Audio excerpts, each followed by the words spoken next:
Alright. I think I'm doing pretty good now.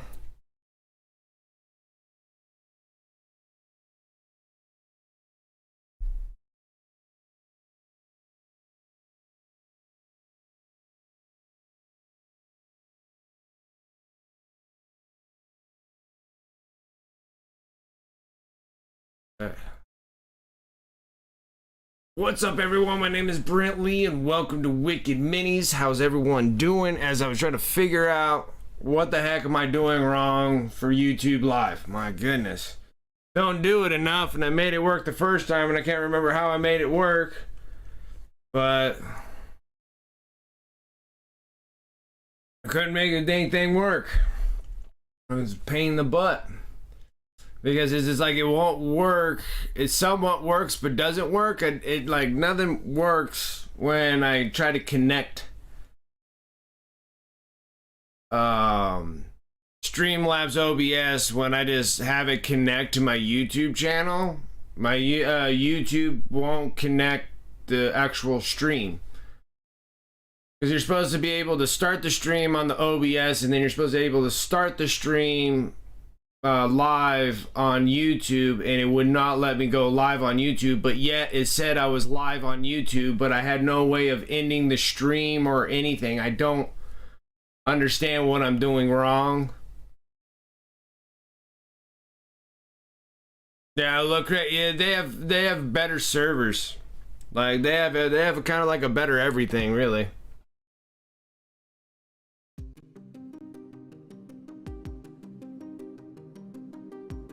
So this thing is just being difficult now. I don't understand if I can actually hook it up to YouTube, and then I don't have to actually really worry about YouTube, and then I can just go live here and it's gonna still do it. It's just kind of strange. I don't know what the difference is because I'm not logged into Streamlabs OBS.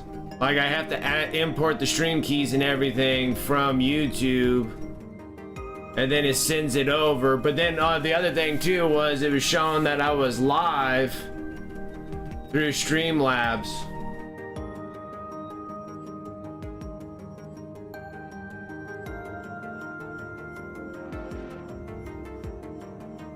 And we'll see if there's anything that changes from here to the next.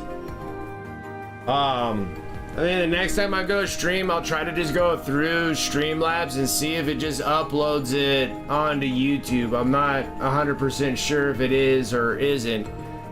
And I guess everything can get run through Streamlabs, I guess. I'm not 100% sure though. Anyways. So the next one, I'm just gonna try to connect the YouTube from Streamlabs and then just make that work. But I don't know if I'm actually gonna get the analytics from YouTube if I do it the other way, so I'm not 100% positive. See, if I do it this way, YouTube is actually tracking as it's going, if that makes any sense.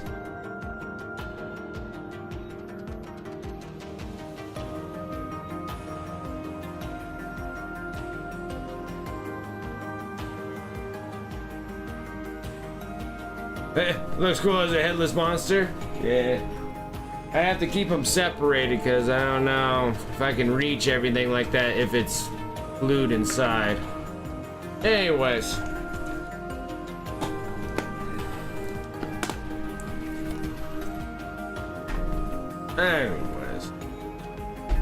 Maybe we can get something. It's like I'm always constantly fighting this freaking YouTube thing.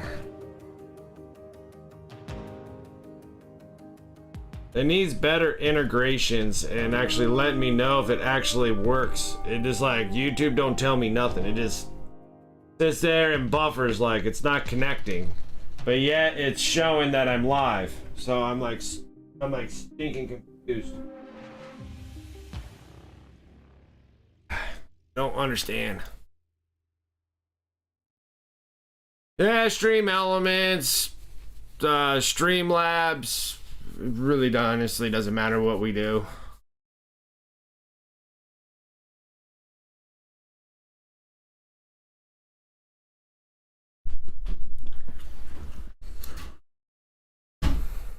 And I could go through stream elements through YouTube for YouTube and see if that'll work better. I don't know if that'll work better or not. I really honestly I don't know.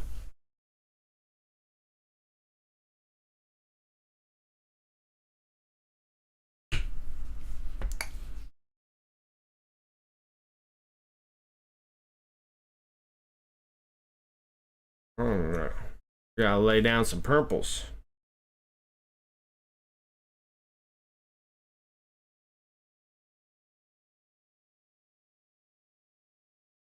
I figured that's who this is. It's all Talon's fault for me being super late.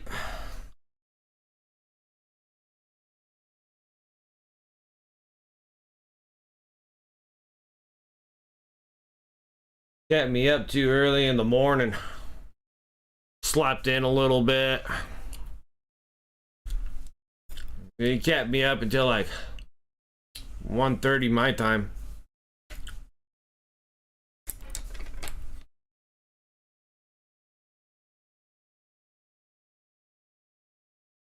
Why is this thing not?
It's like 1:30 my time.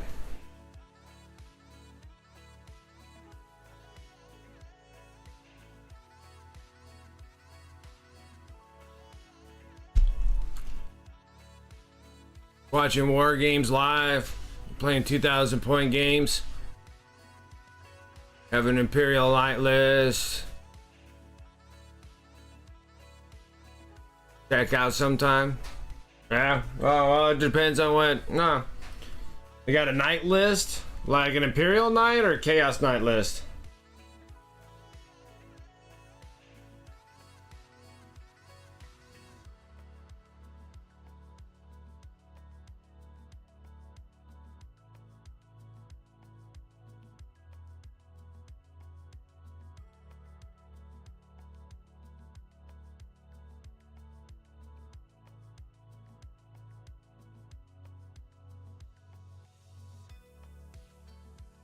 The Imperial Knights. Because I already have the Imperial Knight. My Imperial Knight list is already built. I'm almost done with my Imperial Knights. I'm down to just one Imperial Knight and the Vindicator, and that's it. I finished all my Armigers.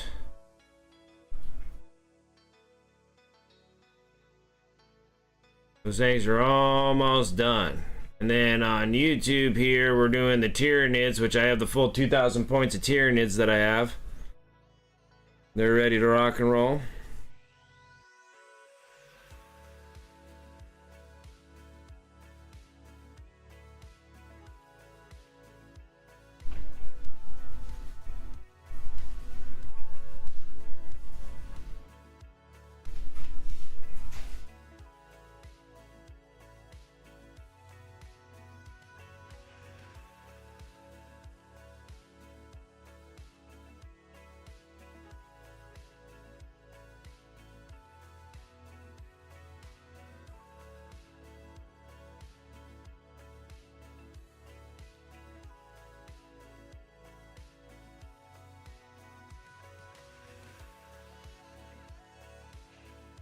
Currently a Death Guard versus Black Templar game. That'll be a nice one to see.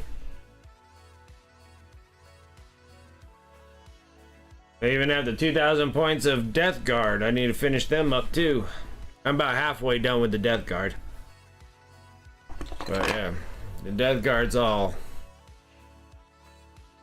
I'm about halfway done with the Death Guard. We get to do all the fun stuff. I still got a handful of... Can't remember, I think I still got more of these Mephetic Blight Haulers I need to get done. The Plague Burst Crawlers. And Mortarion. I think I finished all my infantry units, I think. Death Shroud Terminators. The Plague Marines.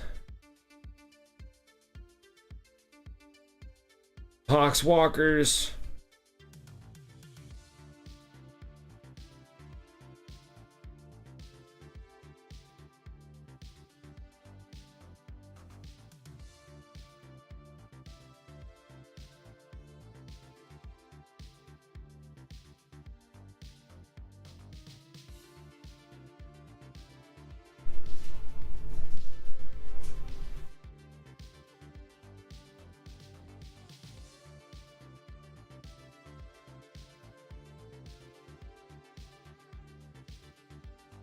The Ultra Bros and the Nids? Yes.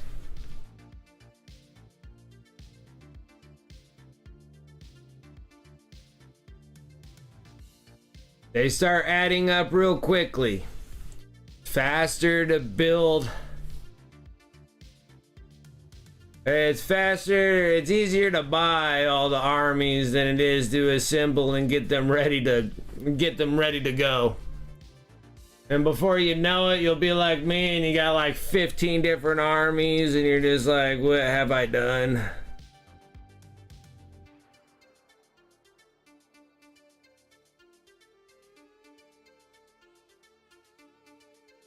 Oh, the stupid buying compulsiveness.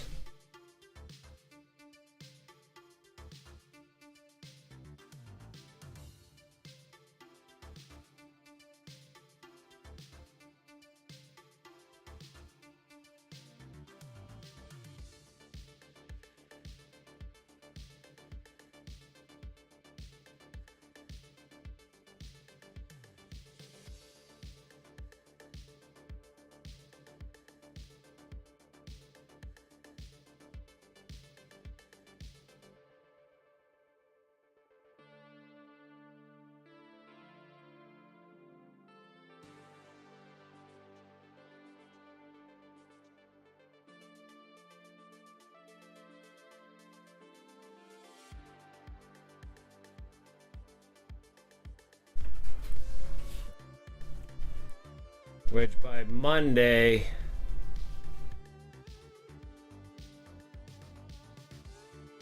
we'll be working back on the Imperial Knights on Twitch tomorrow. As I gotta sit here and do a lot of freehand stuff.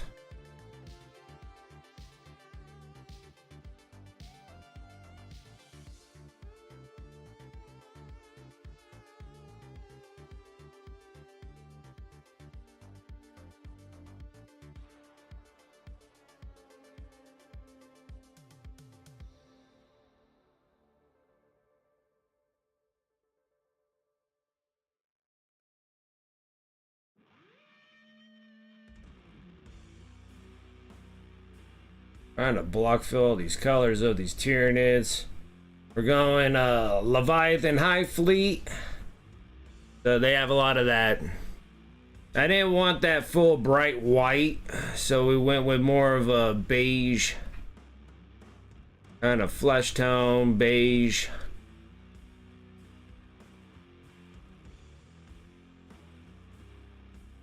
The bones on the front rib cage and stuff, they'll go into more of a cream color.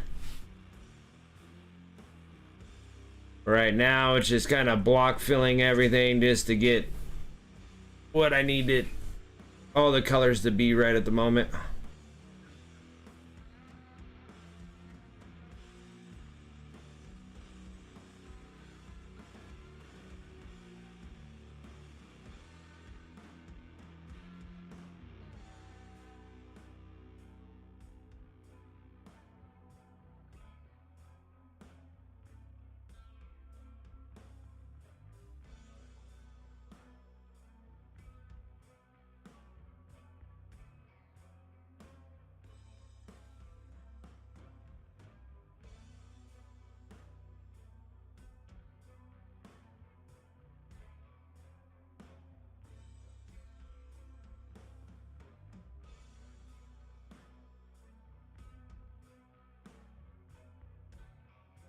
Wonder if there was any announcements for some. I didn't get the chance to look at Warcom and see if like these boxes are going to be a 2-week pre-order or not, or they got new things for next week's pre-order. Not going to be fun.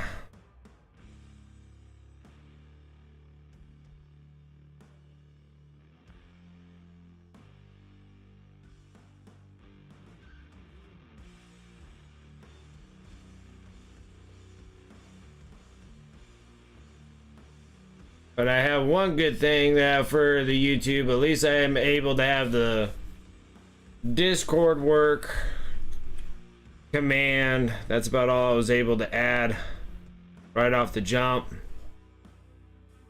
And so I do have a bot. Now I just got to add all the other commands that you see, the in-chat commands to go in there, and then we're good to go there.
Yeah, they have them all every week. Let me see.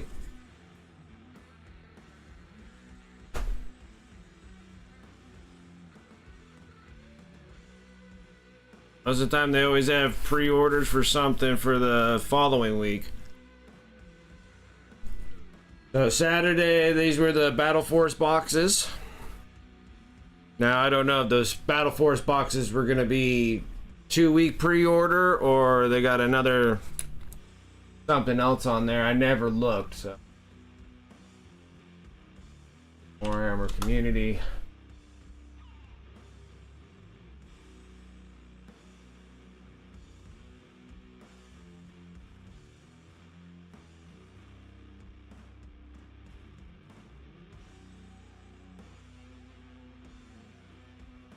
Yeah, they're doing the Legion Imperialis, which I'm not. They gotta go to the Warhammer community. They tell you what's gonna happen, what's coming soon next week. View all the news. See, this is what tells you what's pre-order for now. The Christmas Gobo. And then the Battle Force boxes, right? So that was for Saturday through the rest of this week until they're all sold out, which I need to look up and see if they're sold out. This is all the stuff they got for this week's pre-order. Then next week is the epic scale of the Legions Imperialis. It's one of those epic battles, so they're like really small. They're small dudes. They're not full-size dudes. These are not ones that can transfer over to playing Horus Heresy or 40k. They're from the Horus Heresy, but they're on epic scales, so they're even smaller. So like these Leviathan dreadnoughts are like itty bitty. They're like Terminator size. And then these are your regular your Mach 3 Space Marines, and they're 4 or 5 per unit. 1, 2, 3, 4, 5. So there's 5 you know, like Space Marines on one base. So they're really small. These dudes are like tiny. These are like Hot Wheels.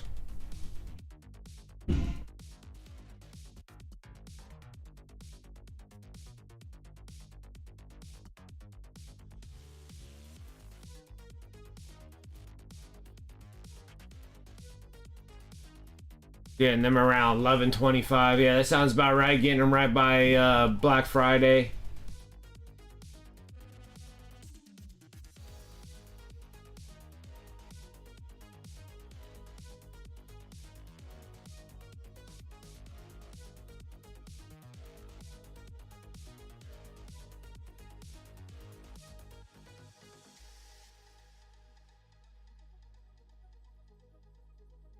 Red Terror, those are made to orders.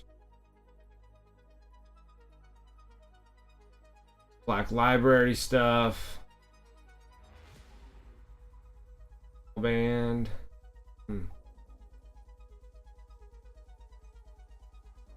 Okay. Nothing too crazy. Nothing too crazy.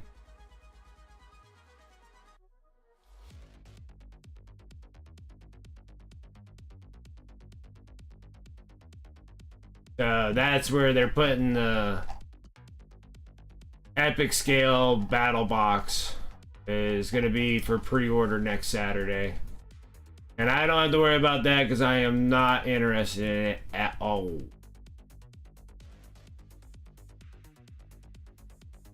Not interested with.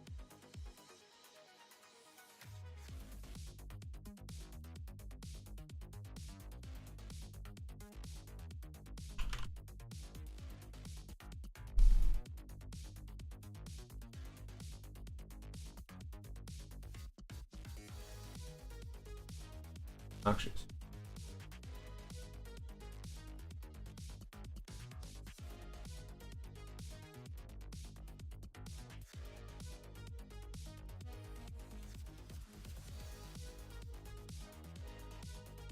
It's crazy how the World Eaters, the Tyranids, and the Leagues of Votann all sold out hella quick. Yeah, so just the Space Marines, Astra Militarium, and the Orcs, like you said.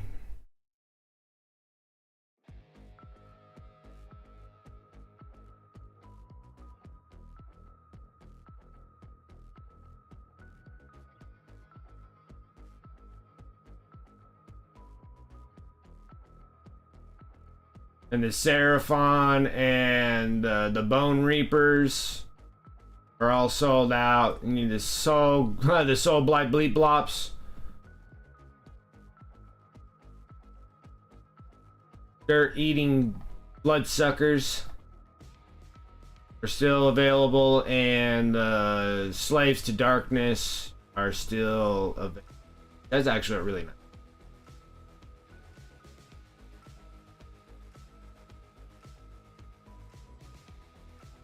Alright. It is what it is. It is what it is.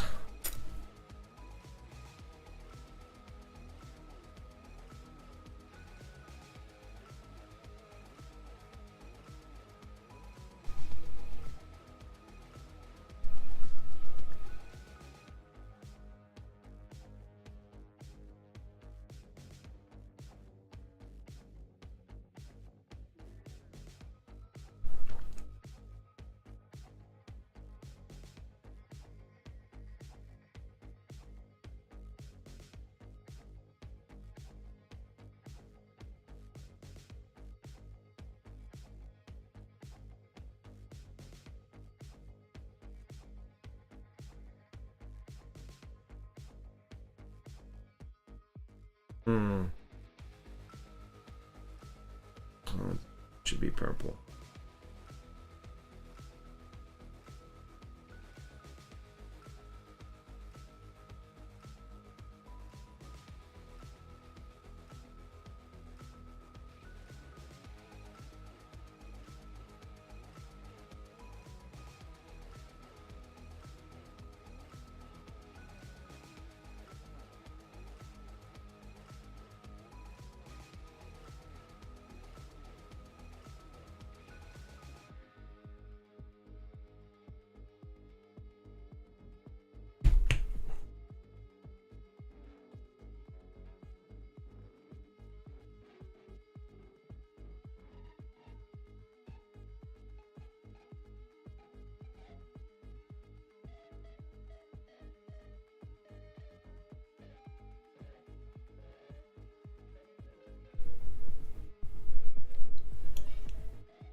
Last minute changing of colors here.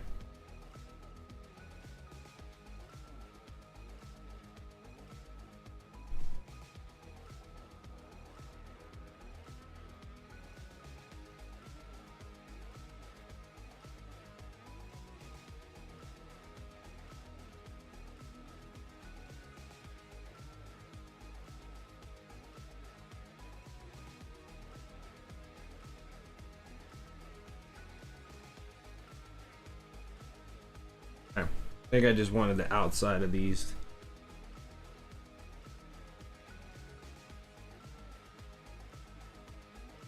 Leave the insides alone.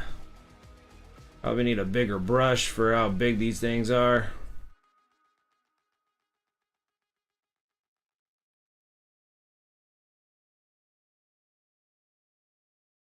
Covering it pretty. Never mind.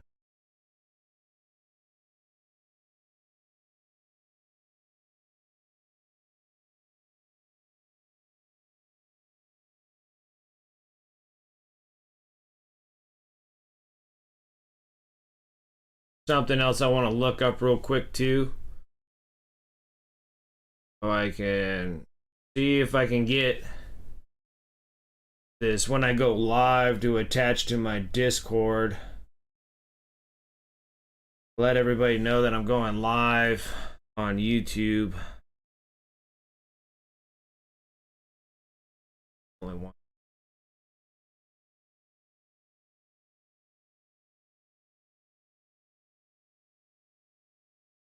Shell here.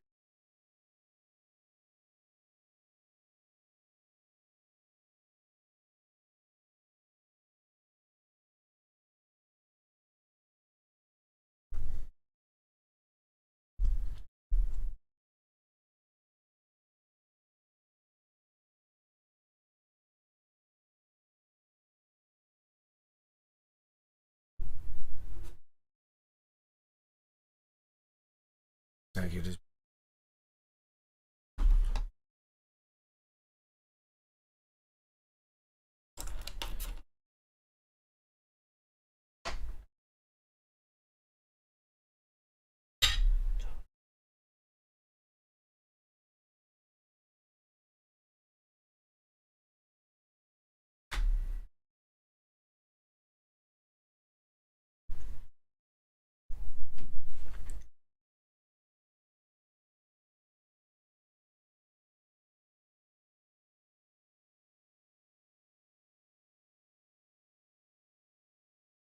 And of course my music's not working anymore.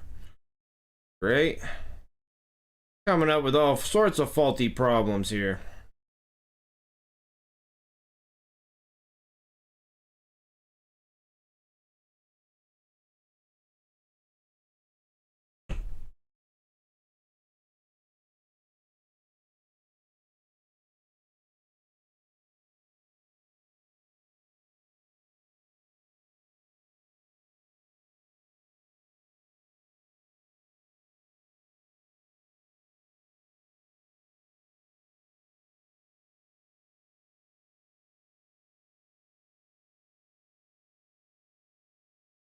Alright, get all this purple on this dude.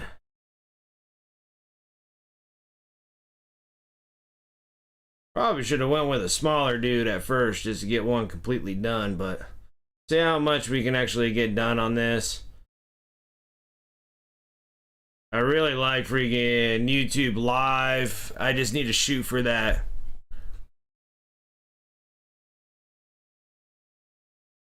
Death Guys 23, Black Templar 14, two Black Templar hover tanks look like they came from Wonder Woman comic. That's funny.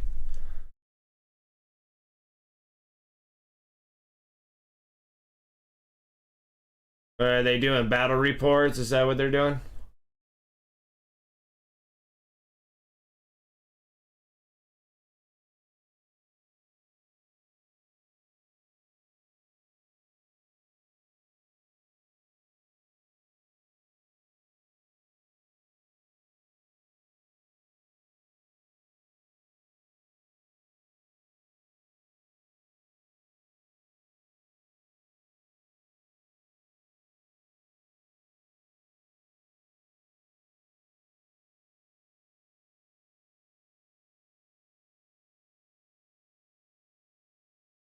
Got this.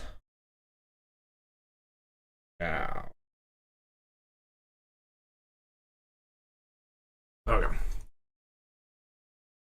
Laying down the purples. Gotta get the purples on the other side here. After we get the purples, then we go into the next process. Lots of different kind of processes here. Okay. I got breakfast. Like I said, I was running so late, didn't even have a chance to even have breakfast. So I got up, took a shower, because I can't functionate without a shower in the morning. I have to take a shower.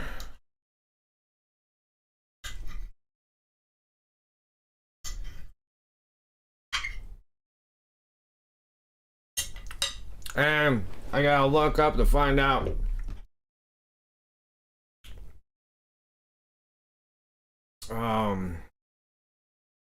if I can get CloudBot to connect.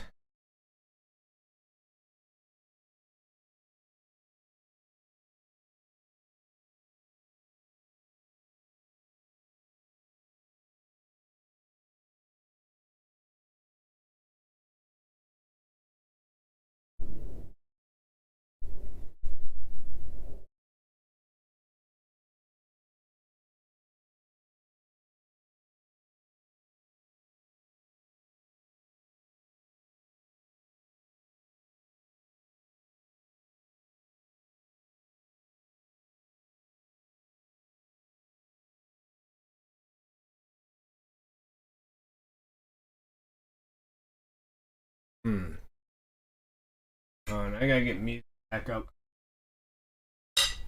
Let's see here. No freaking room.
Oh, they got a tournament running? Is that what's happening right now?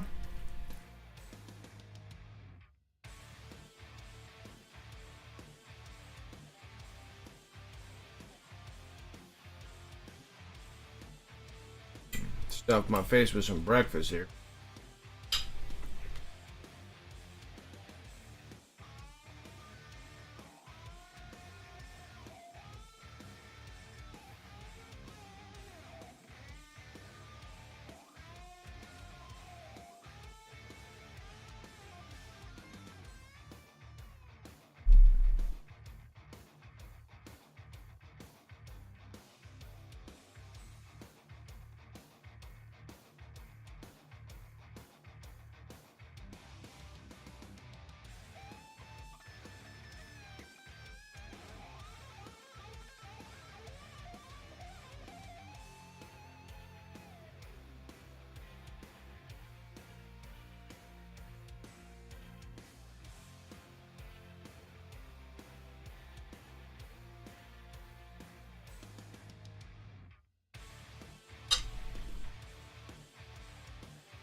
Cautious with the links on these ones on YouTube. Send them to me through Discord. Their Instagram links, no problem, but I'm on YouTube right now, so I don't know.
Hold on.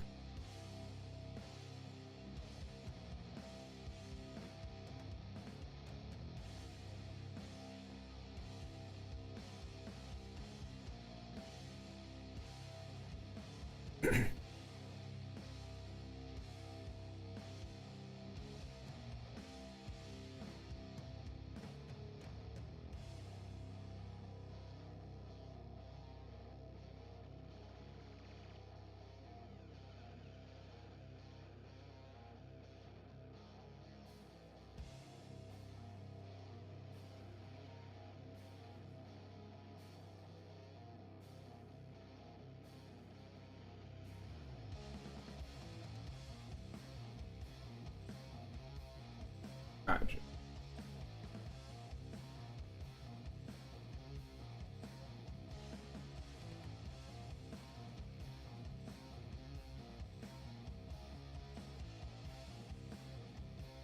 Okay. Right, never mind.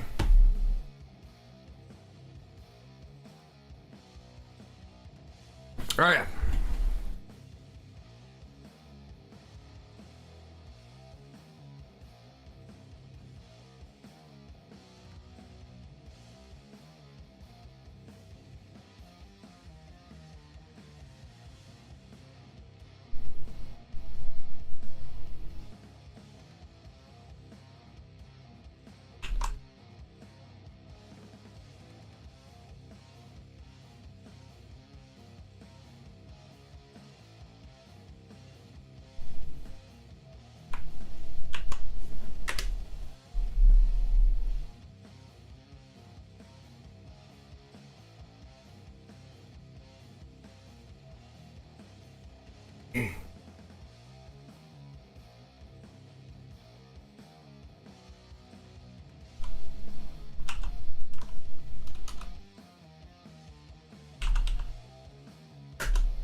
So much going on.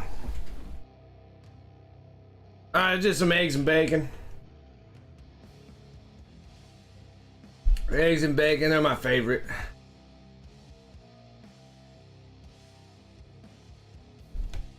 Eggs and bacon are so good, I can almost have that all breakfast, lunch, and dinner.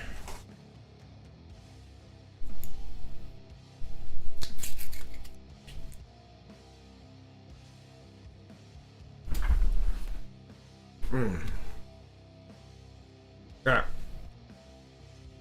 Start laying down more purple here.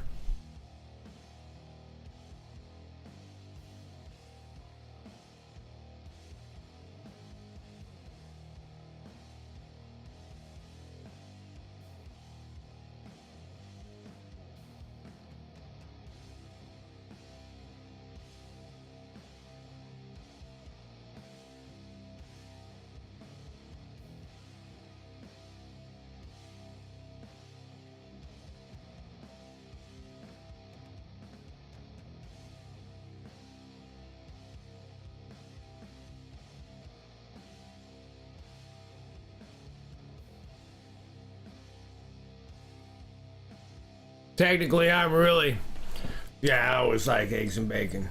Eggs and bacon are always start off a good day with eggs and bacon. I'm just stoked that I don't have to spend any more money after the Battle Force boxes. They're like, the epic scale's coming out. I'm like, okay, I don't have to worry about buying anything next week.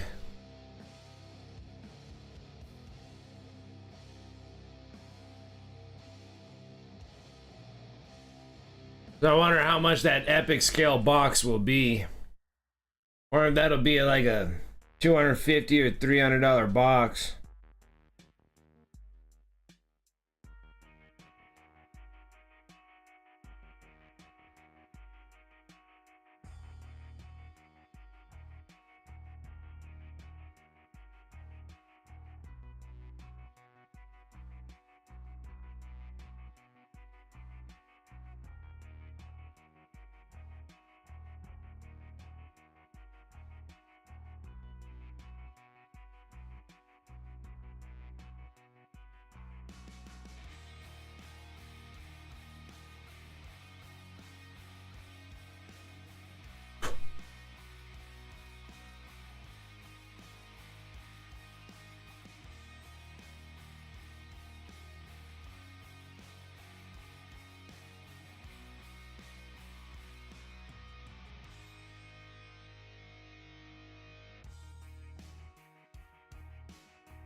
Imperial Knights was last year's Battle Force box. They had the Chainbreaker box. And that was last year's Battle Force box. It was a good Chainbreaker. So they had four Armigers, like the Wargraves and the Hellverns. It was like 2 Wargraves, 2 Hellverns. So it was 4 Armigers in total, and then they had the main knight that you can make into anything, like the one I'm working on.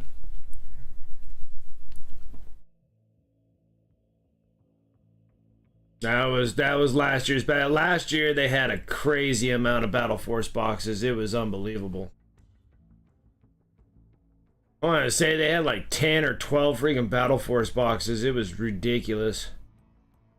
And that's when I had to be picky and choosy, and then I wish I wasn't. I wish I just suffered the debt and just did it. Because they were excellent Battle Force boxes last year.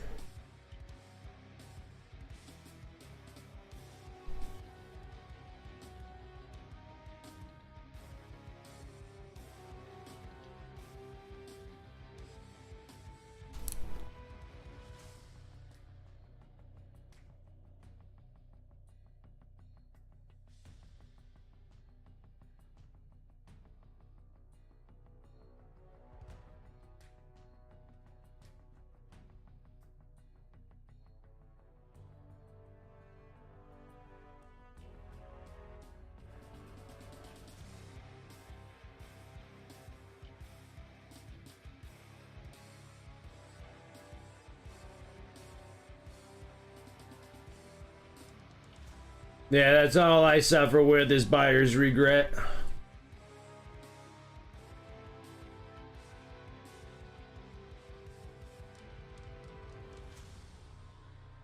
Like, man, I should have bought those.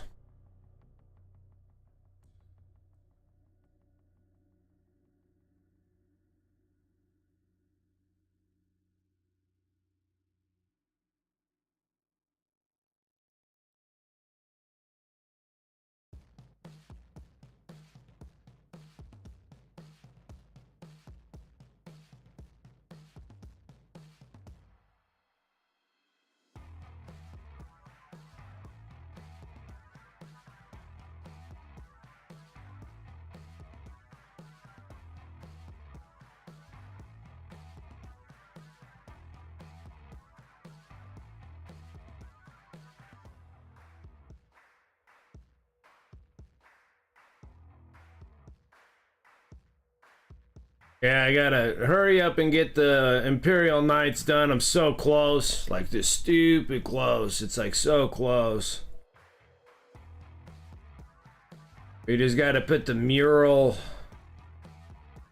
on the one night and then get the Vindicator done, and then that thing's set, like ready to go. And I can start working on the Ultra Bros. Get Robbie G, Malnus Calgar, Marnius Calgar. I have to build a list so I can sit there and get things kind of going.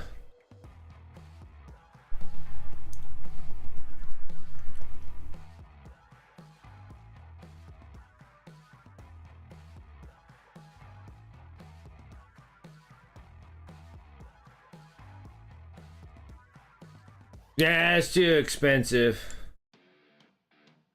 But that's what happens, like the price gets jacked up. Because that's what happens to limited boxes. Whenever GW runs limited boxes and they're sold out, the price of the box that you bought goes up.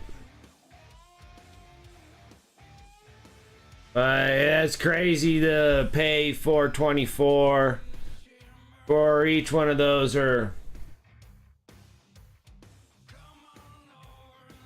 when you can buy from G-Dubs for less than that. Like, you can buy them like full price from G-Dubs less than that. Because I think that Armigers are only, what, 85 bucks for a pair of two? So, that's 160, and I think they're 170. 7, 8, 9, 3. So you're paying like 330 for that. They're too expensive. You're not saving anything. The only reason why you get those Battle Force boxes is so you're saving hobby dollars. To buy those boxes at those kind of prices, that's you're not saving. You're spending more than just buying them from the G-Dubs just individually.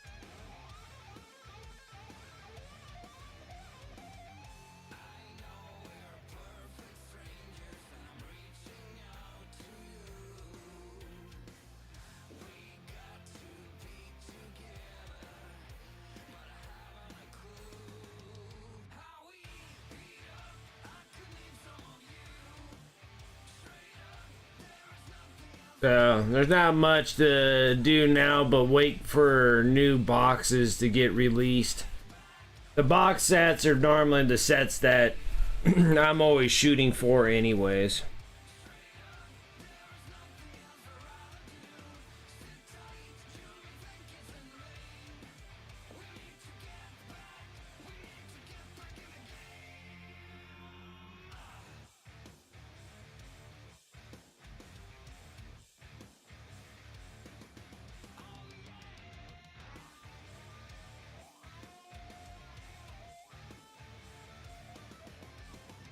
And there'll be more box sets. I'm assuming that there'll be new box sets. Not just Combat Patrol, but I think like Dark Angels will probably get a full release. Or a partial release, I guess. Of a refresh. I guess they'll get a partial refresh. So it'll be some form of named character. And probably the Assault Terminators. Because that's the one thing that they haven't gave us yet for the new Terminators, or the new Assault Terminators. So those are the ones with the melee combat to them. The Leviathan box is just the regular Terminators. So I'm assuming that that's when they'll release the Assault Terminators. Will be coming up in the spring, so we won't be dealing with that until late March, early April. And then maybe there'll be some form of new update to the rules or whatnot, and that's when you'll start getting 2-player box sets. Where they'll have 2 different factions in a box set. And see, and those are all the ones that I like going after, because those things save you the most monies. Hey, what's up, Rosie? How you doing? Yeah, it's a pretty purple. Yeah, the Pro Acryl from Monument Hobbies. This is the dark purple. It is a really pretty purple. I really like this purple. Now, when we start brightening up this purple, that's when things start going a little awry, because then it starts going a little too much magenta, which kind of escapes the realm of purple. It starts going into the realm of like more of a pinkish tones.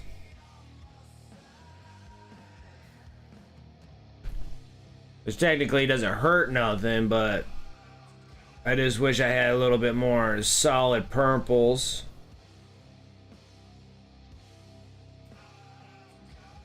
Because there's a drastic difference between this dark purple and purple. Like this is dark purple, which is a beautiful purple. And then this is what their purple is. So that's purple. But you can tell that it's going really close to the magenta. So we have to be very cautious when we're using the purple with the dark purple, not to go too far into the magenta. Because then it kind of just changes the outcome of the purple that we're laying down. I hope so. I filled out all the pre-order forms. I did that. How the third party... A lot of the third-party things are doing is doing like shout-outs for allocations. They have to put that number in as a third-party, like local game stores. They have to put their allocation, so when the announcement on Sunday shows what's going to be for pre-order that Saturday, you have until Tuesday to throw out to the third-party game stores what you want, because they have to shoot the email for allocations to GW by that Tuesday. So they got Sunday when they announce it, and then they got Monday and then Tuesday, and it's like Tuesday at like noon, and I don't know what noon of what part of the world it is. At noon they have to have their allocations sent to GW of how many of the boxes that they need, and then Saturday they open up for pre-orders, right? So yeah, so what they're doing is doing kind of a shout out form of like, okay, how many do you guys want, you know, or what do you guys want, and then you guys put, and then everybody puts in their allocations, then they calculate all the numbers, and then they send that number out Tuesday. So they change things up. They do have the new royal purple, yeah, the boom. I guess the royal purple will probably be the next step, but it does have, it's just like, all you're doing is you're mixing the dark purple and the purple together, And that's the next step into the purple, is the royal purple. So we can go straight to royal purple afterwards, which that's fine. But yeah, that was the color. When you mix dark purple and regular purple together, you actually get a royal purple. So that is from the signature series, is the mix between those two. And we'll use the royal purple so we don't have to constantly mix. And you know, sometimes you'll have too much dark purple or regular purple and have too much of a variation of colors while we're painting this army. So yeah, so I put in the allocations, and then I got an email that I got limited to 1 per box, so I wasn't able to order multiple of the same box, which is fine. Just so long as if I can get all my boxes, I'll be fine. So yeah, I should be solid there. Nice little conglomerate of debt. So I need to get the Imperial Knights. That's the whole reason why I keep talking about the Imperial Knights, because I'm hoping to get it sold and it'll pay for all my Battle Force boxes. I sell armies to keep my hobby going.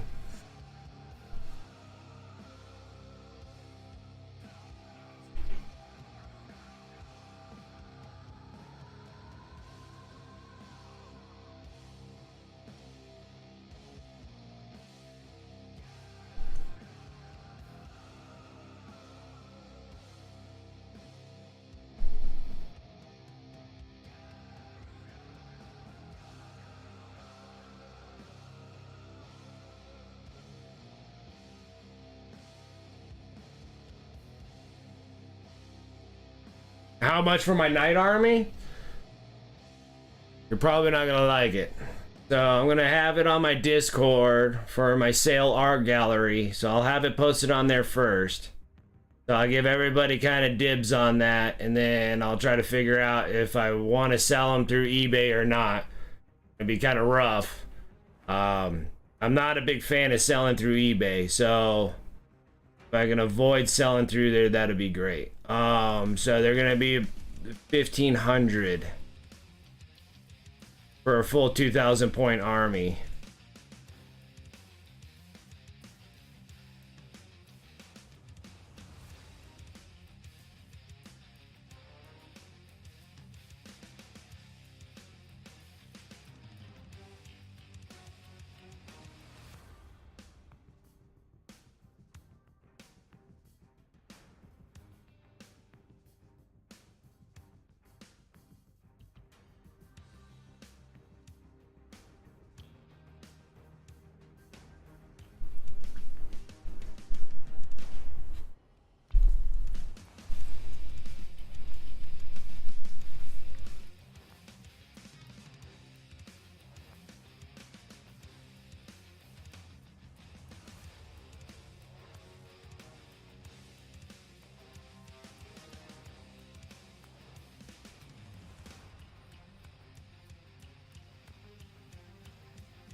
If I had that, I would be like, take my money. Exactly. So, it's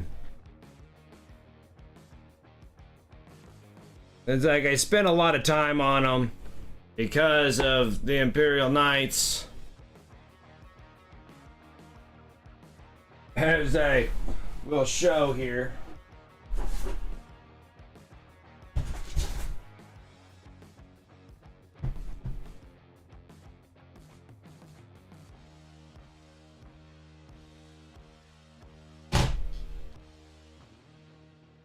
Oh, these are armigers. These are the smaller ones.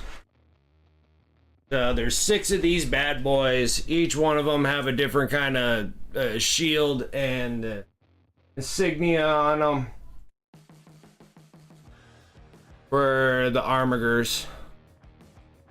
And then they're gonna have their own custom bases too. I still have to get the bases done. So each one of them will have these nice, beautiful resin bases that these guys will actually be on. So they're all gonna be more so than battle ready, right? So they'll be on these cool bases when I get those. Then the armorers themselves, because I think I spent like just alone it's just $100 for the bases for these things to go. So I got 6 of these. Each one of the insignias are all different on the top. Okay. Then here we're gonna have to back this one up a little bit. Okay. And then this is the Castellan. This is the Volcano Lance and Plasma Cannon.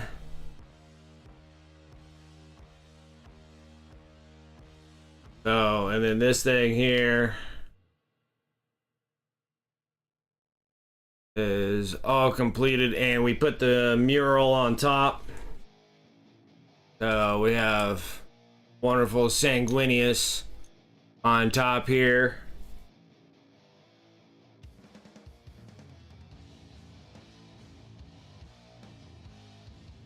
Then these things are all magnetized, so you can either have the shield breaker missiles.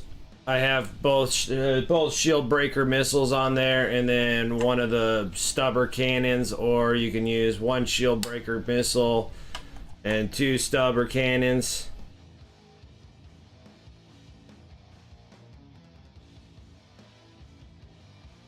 Alright. That's that for that. So I have all 6 armorers, and they were working on this one, which I'm gonna have to redo this. But this is the other night that we're working on to try to get completed and done so we can get this thing all together. And I still gotta put the mural on the top of this one. Then that'll go right over top on here. And finish it up. So we'll be working on this tomorrow. We'll actually be working on that. And then I just got the Vindicare, which that'll be an aligned force that goes with it. And he's just he's an assassin. It goes on here. We're gonna kind of give him a little bit of the Punisher kind of look scheme to him. And he's just an aligned force that goes with him.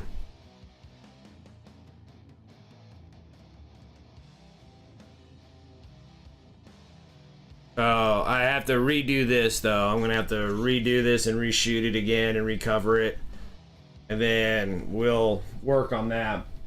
Then all of these have like every weapon is magnetized on this, so you can change out every weapon that you want. Got all the weapons all completed. So you can have whatever you want on these guys. And change them up, so you can have them as a paladin or whatever. All the weapons are all complete on them.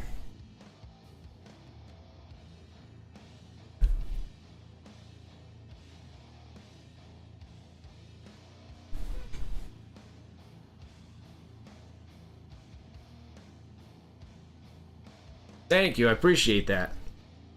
Yeah, so we got a lot of stuff going on. Trying to get these things hopefully maybe sold, we'll see.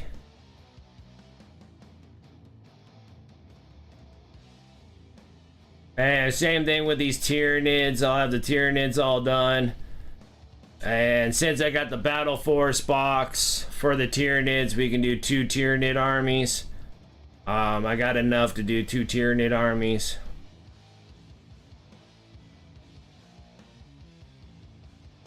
And we can build them up in 2 different ways.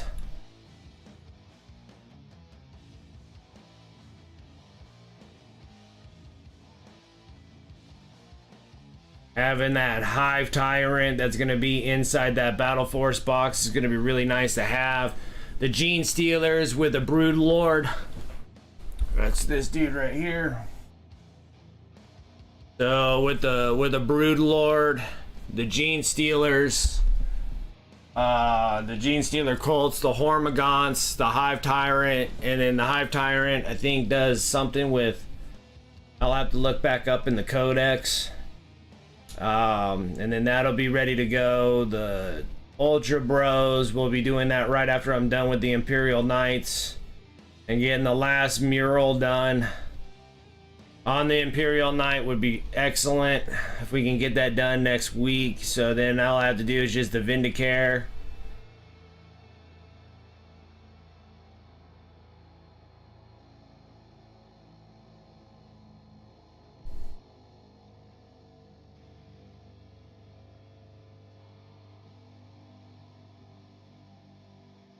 I figured that I'll have a Blood Angels fan that would like to have my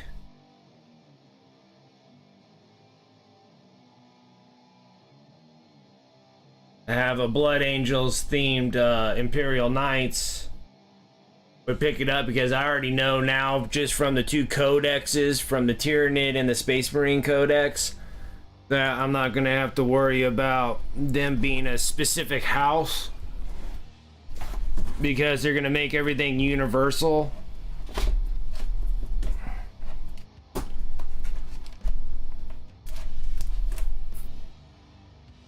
So with the codexes, everything's gonna be universal.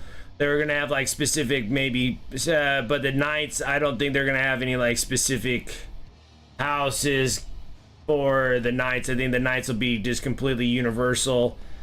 Space Marines, they do have some character models that are specific to chapters, like Rabute Gilliman, Marnius Calgar, and like the dudes for like White Scars, and whatever his name is. And you know, there's like specific characters for specific chapters, but all the rest of the things are all universal. So I know that when the Knights Codex comes out, they're all going to be universal, so it's not going to matter what you paint your Knights. You can just pick whatever the detachment dealio is for them.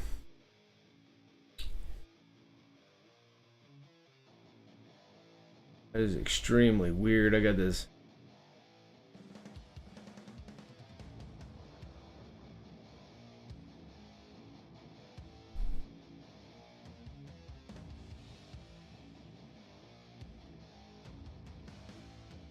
You want to do a Chaos Space Marine? Yeah, because I think you were really after doing the World Eaters. I love World Eaters.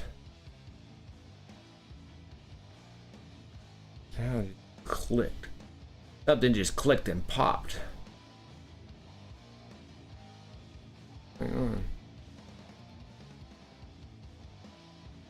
Wonder if I'm surging. I think it's my surge protector clicking on and off.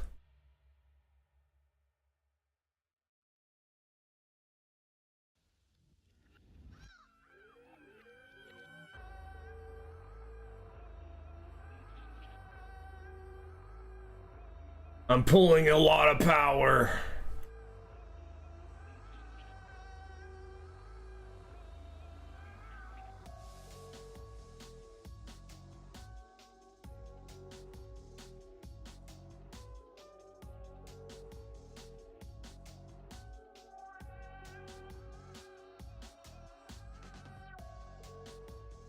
Definitely like the new refresh on the Tyranids, though. I do like the models. They are extremely nice.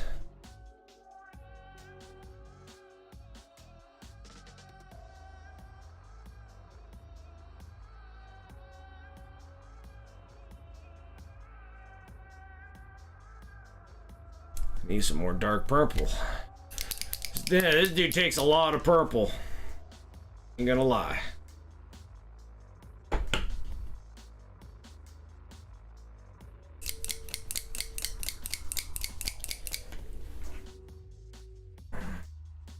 Yeah, then I think like Chaos Space Marines will be the same thing as like Space Marines. I believe that they'll be very universal too, with specific characters for specific things. Or just the regular Space Marine, Chaos Space Marine Codex, not including the 4 that are going to be separated. because we're gonna have the Emperor's Children here. That'll be released, I'm assuming, probably mid to end of next year. They'll have the probably a new Fulgrim model, and then a whole starting fresh of Emperor's Children models that are going to be specific for that.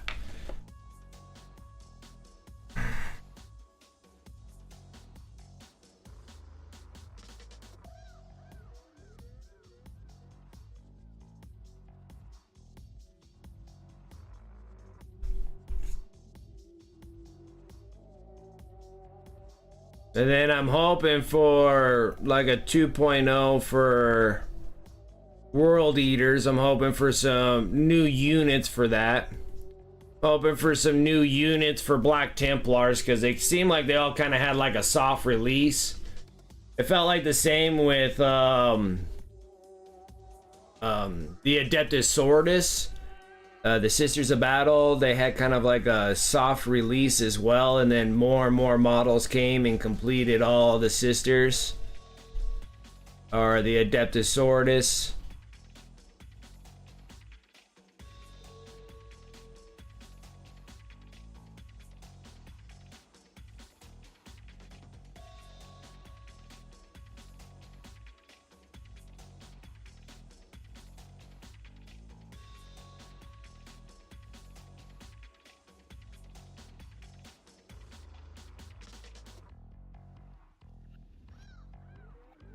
As I bet they'll do something with Chaos Space Marines. When the Chaos Space Marine Codex comes out, it'll probably be really wrapped around Black Legion, with Abaddon and Despoiler. And then, but you can make them however you want. It's just like how the Space Marines, it seems like it was really wrapped around Ultra Bros. So that's why I was thinking of doing an Ultra Bro army. It'd be really nice to get some Ultra Bros out of my... exited out of my house. I have too much.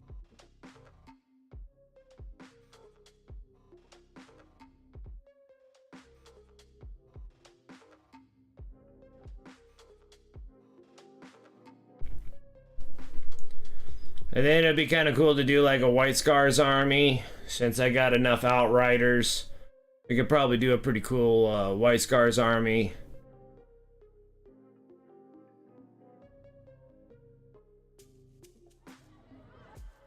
Do some Outriders, do an ATV. Maybe one of the turrets.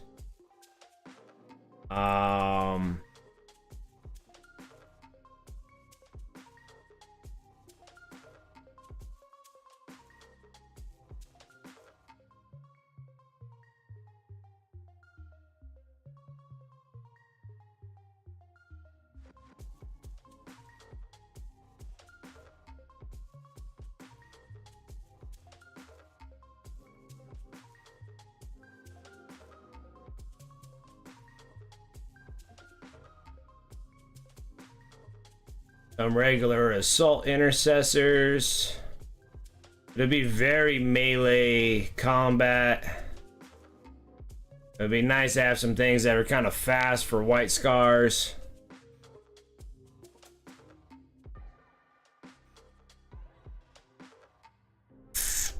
Something of that sorts. I have a ton of stuff, so I gotta figure out what to do with the Blue Bros first.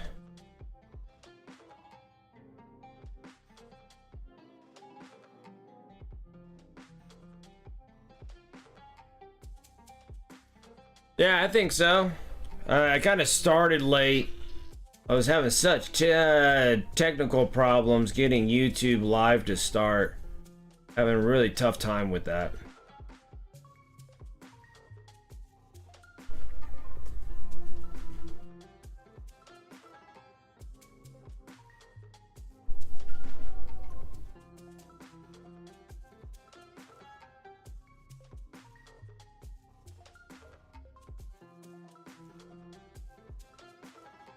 But yeah, you take care there, Phoenix.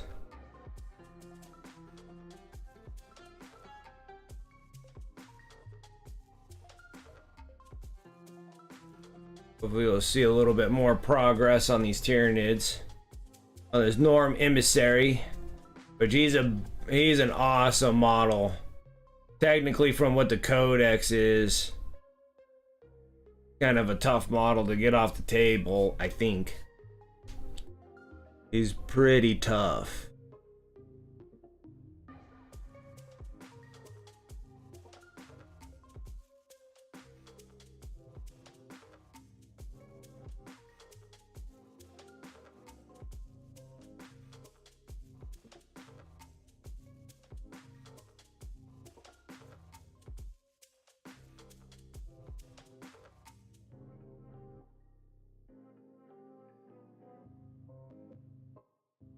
So I can get through all this purple and then we'll be good to go.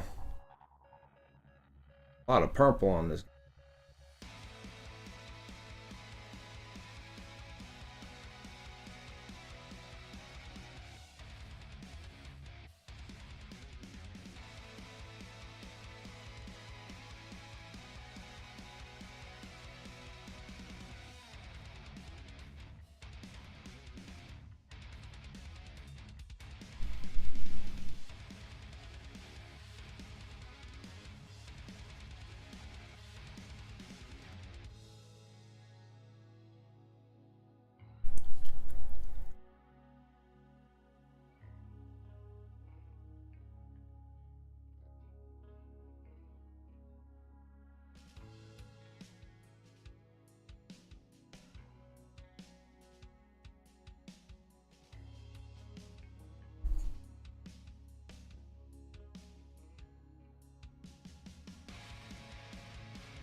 But yeah, I do believe that friggin' if I can keep sticking with doing a schedule with YouTube Live that doesn't interfere with my Twitch streaming, because I Twitch stream 3 days a week. On Monday, Wednesday, and Friday on Twitch doing painting on different things, and then doing YouTube and painting these guys.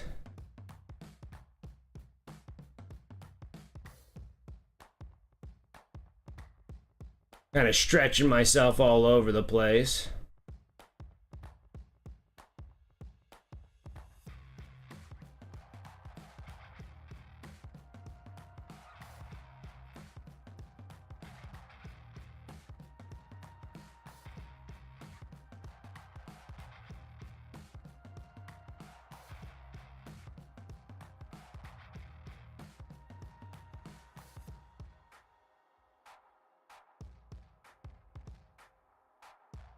And then trying to run 2 different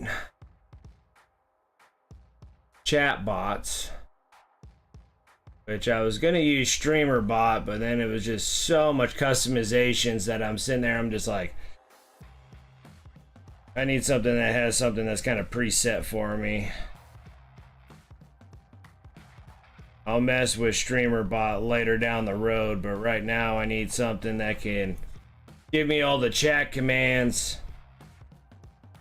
that I do for my Twitch on there. So I need to add those, which those will be easy enough to do. I just need to get them working.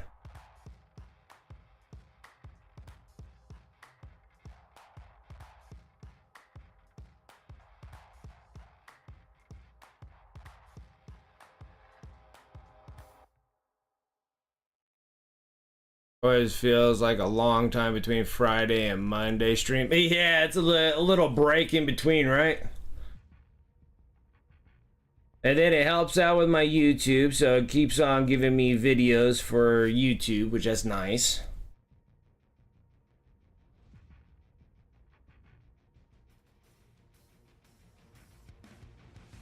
And a lot of times on my Sundays, I'm painting anyways, so no reason letting a day go to waste.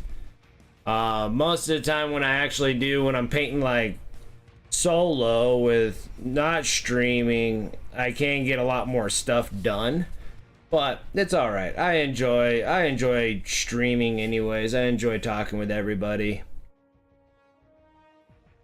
answering questions, excited about certain things.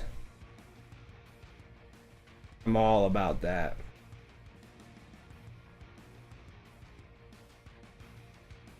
And I was always really fond of GW stuff, but I do have other gaming platforms that I like playing. I like playing Mantic games. The Armada with the boats. I don't know, something about boats. I can't help myself.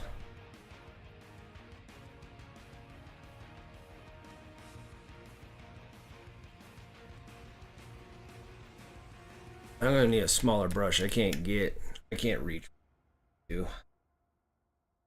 drop myself down to a smaller brush.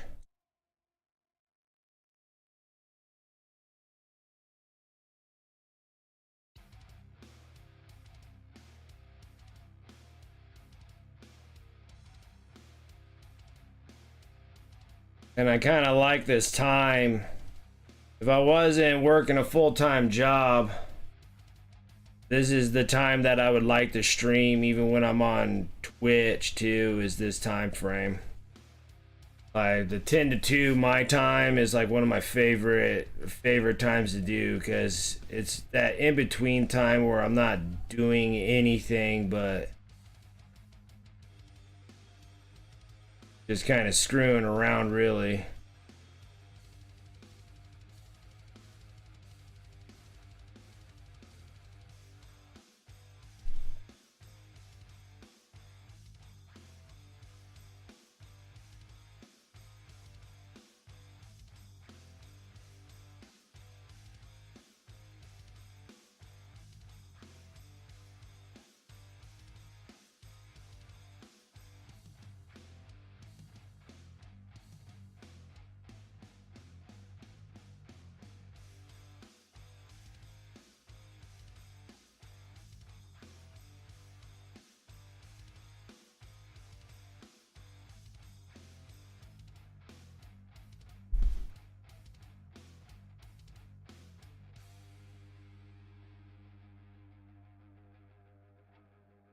Yeah, so like Sunday, Rosie, is like your free time to do your painting.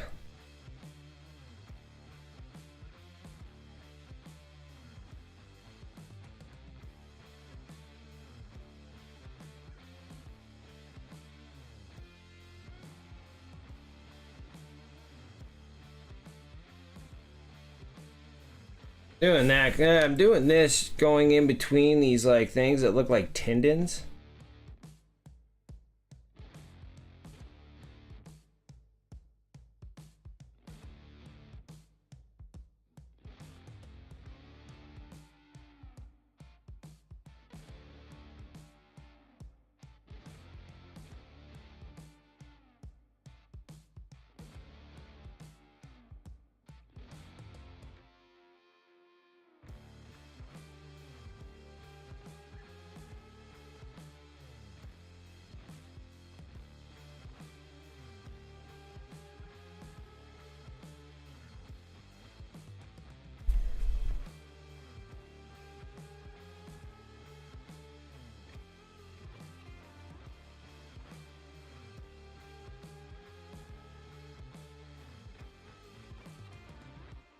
I don't think it's gonna hurt anything if I made them solid purple anyway.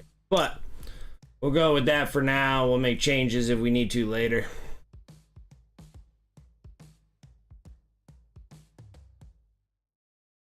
Trying to block fill these things. These things about when they make new models. New models means more detail. More detail means more focus time on them. They have a lot of stuff on these guys. It's crazy how much stuff they got on these guys.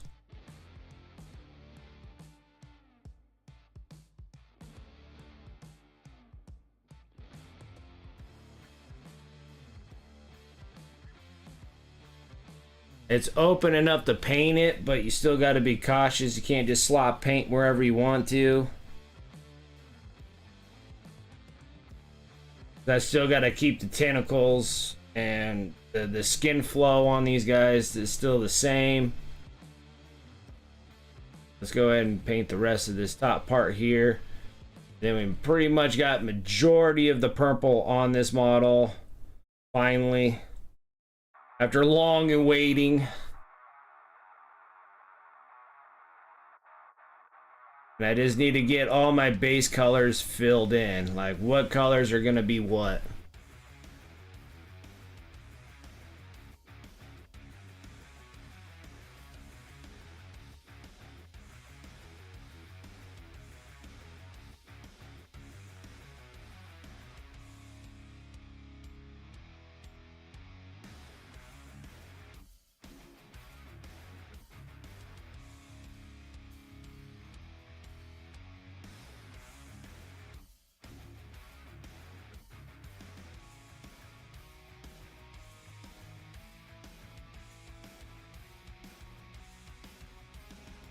And then it's just this trying to get this partnership with friggin' YouTube.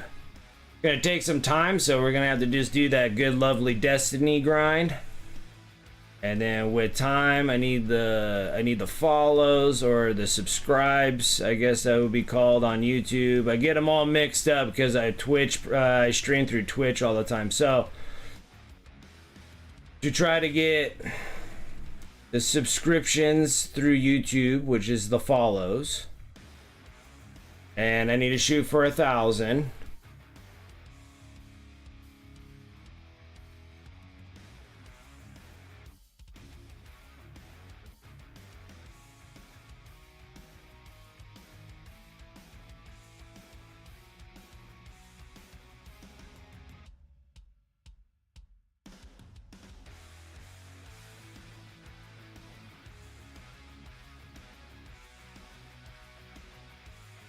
We're doing pretty good so far. Then after you get the 1,000 subscribers, then it's an X amount of hours that needs to be watched through. I don't know if I'll have to see because I got the numbers from last time, so I gotta see if the live and you guys watching it live accounts for my hours of people viewing my videos. And that needs to be 4,000. 4,000 hours need to be watched for me to make this partnership with YouTube.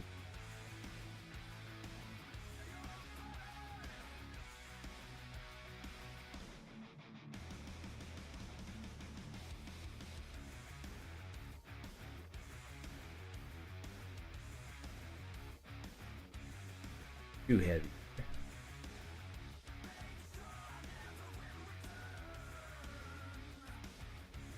Then after that is accomplished, then I can sit there and go for a YouTube partnership. I should have been doing this years ago, as I've been streaming through Twitch for 3 years, over 3 years now. And I need to start building up YouTube, so it's kind of hard to build two separate platforms.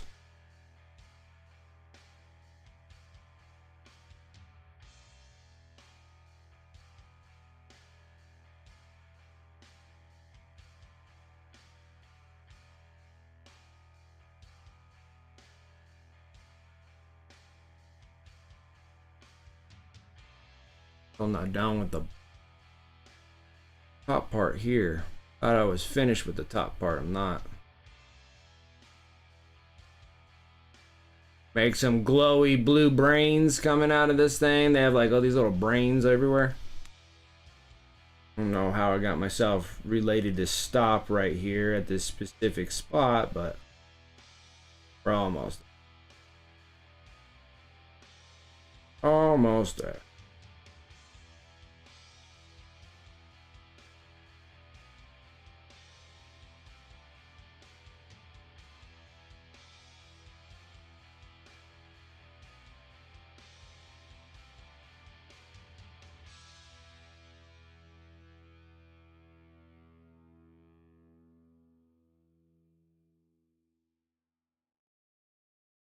Okay. Alright, we got most of the scales, it looks like, all done on that. Now we gotta do off the arms. It looks like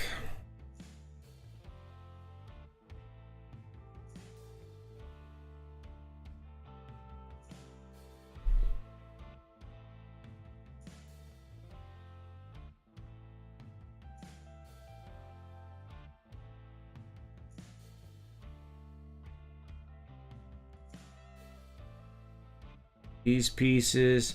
I'm still debating on what to do about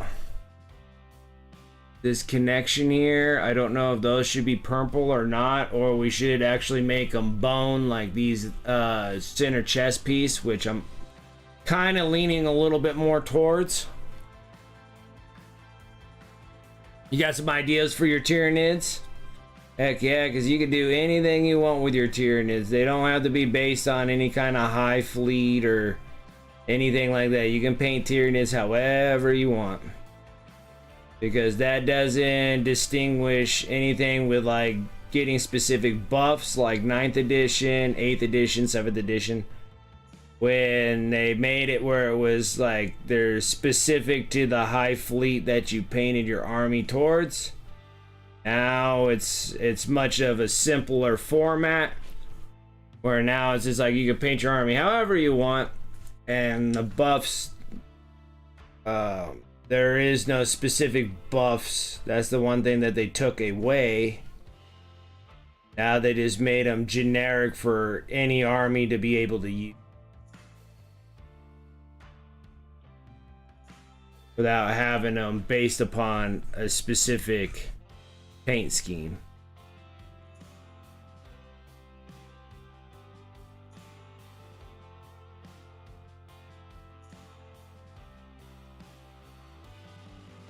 But since I'm painting these things up for, you know, painting them up to be sold, I normally paint them to the lore of what these things are supposed to be.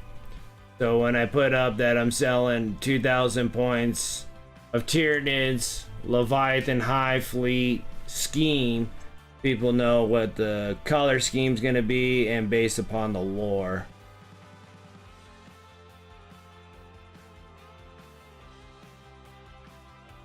But most of the time you can paint them up however you want. You can go like black and green, which actually I think that is an actual high fleet.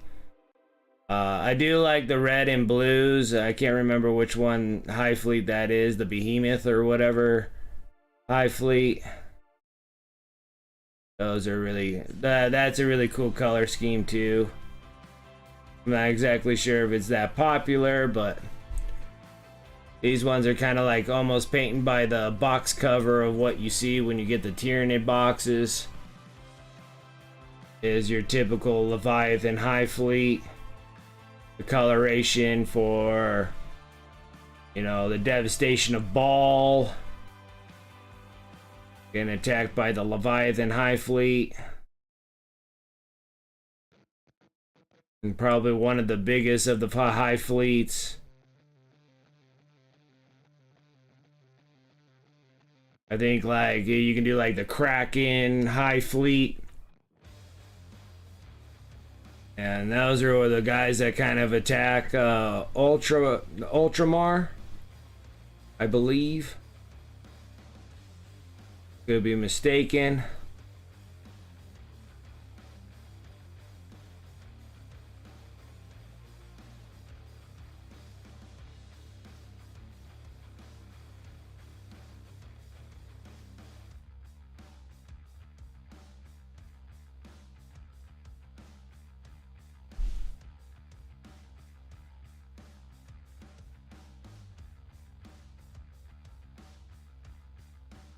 The Kraken, they're kind of like this color, but then they have this brick red for their scales, shells.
Hey, probably the most difficult thing about when you're painting these things is just getting all your base colors down. Once you get all your block fills, what I consider block fills, like these scales are going to be purple, the main mass is going to be that beige color, or whatever color that we just made it, that fleshy white. And then when it comes to your midtones, your highlights and your edge highlights, those things are all the downhill process after everything is all said and done. This is the part that takes the most time.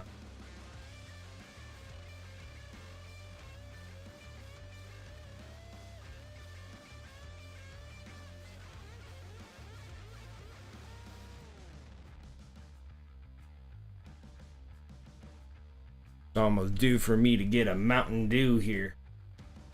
Need to gack myself out on freaking doing the do.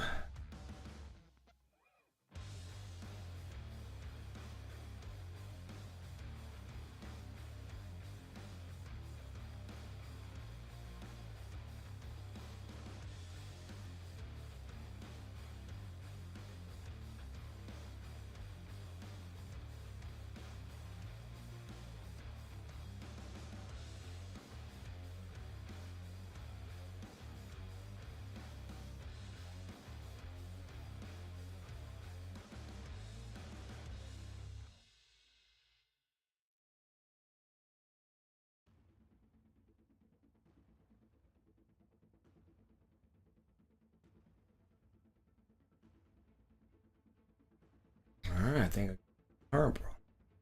All the perp is on.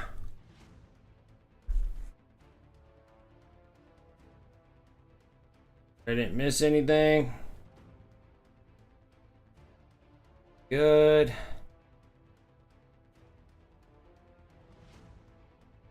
We can get a little bit further on the bones. I'm just trying to figure out what color to make the actual blades. I think the blades should be a different kind of color.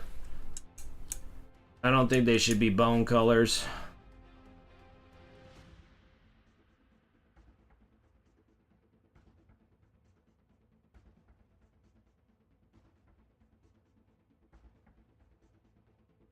Show some love on the head of this thing.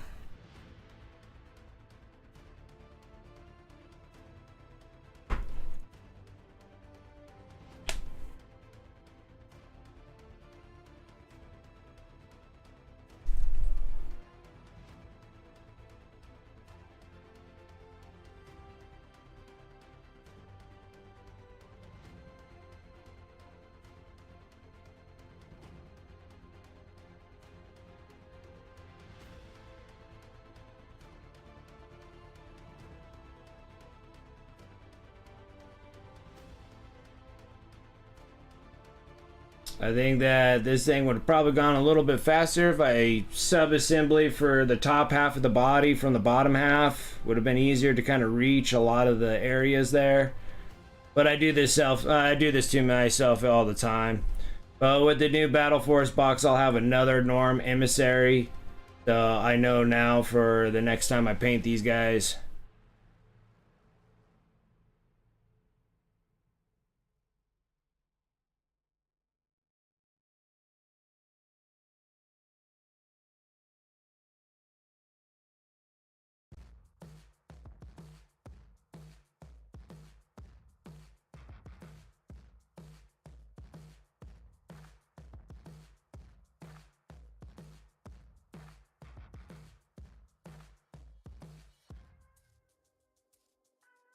Like I'm trying to listen to the final,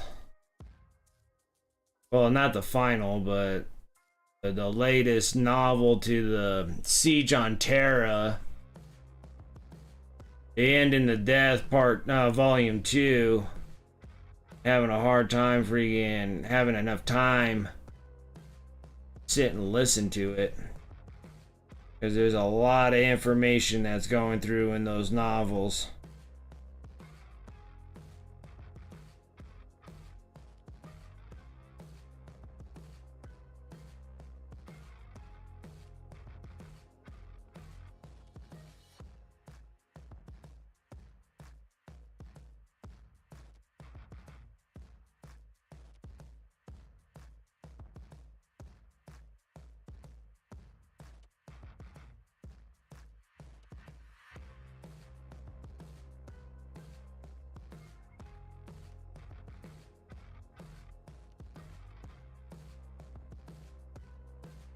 Hoping to get everything block filled and ready to rock and roll, and then next Sunday on this thing, unfortunately it's taking me so much time to get this guy done. This dude has a lot of detail stuff. I mean, we got to do all the brains and all this other stuff to it. So I'm hoping by next Sunday we should almost have this thing relatively on the verge of being on the wraps here, and then we can work on something a little bit not so large for my first like hiya on YouTube Live. Probably work on the Death Leaper or the Death. Yeah, I think it's the Death. I think they're called the Death Leaper.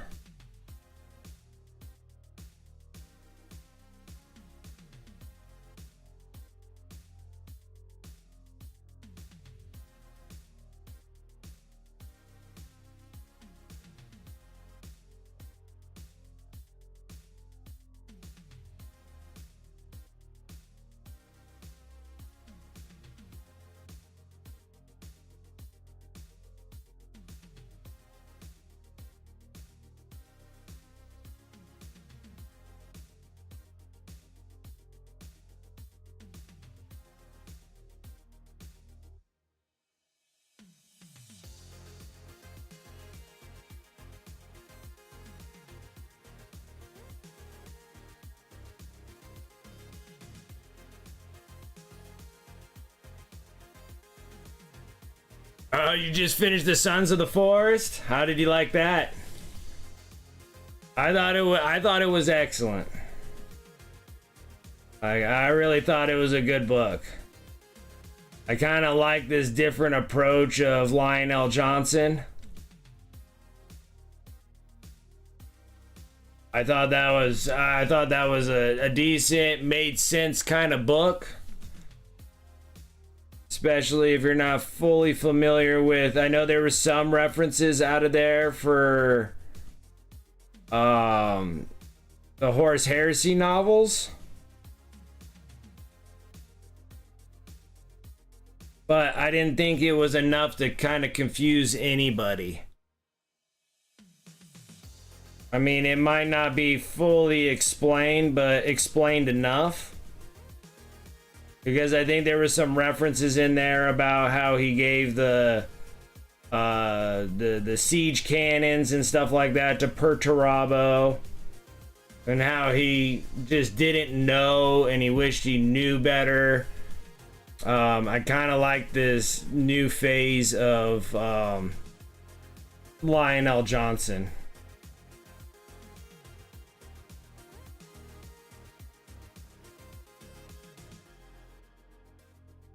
Also liked how much he dislikes freaking Rabute Gilliman. That one always makes me laugh.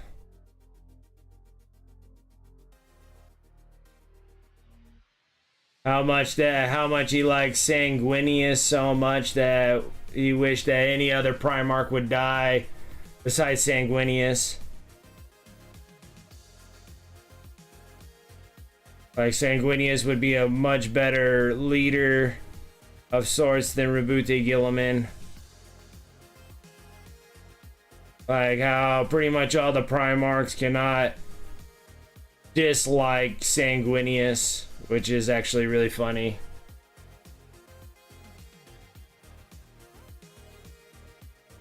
Yeah, it was like, it really made quite a bit of sense, and I can see that like no one shouldn't be able to get too confused about what's going on in that story.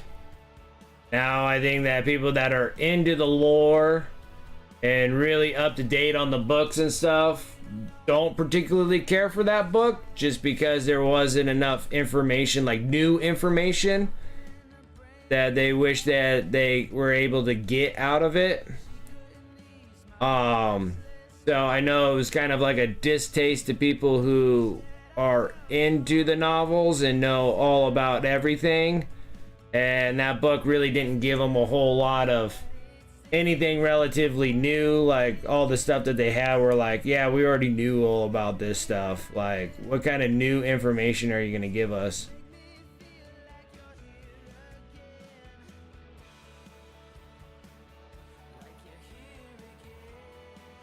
I think maybe the only thing that kind of causes a question was the enemy that he was fighting, because that was developed in the lore of the Dark Angels, like the break-off branch of the Dark Angels, of how they had such kind of traitorous Dark Angel group, like a break-off chapter from it.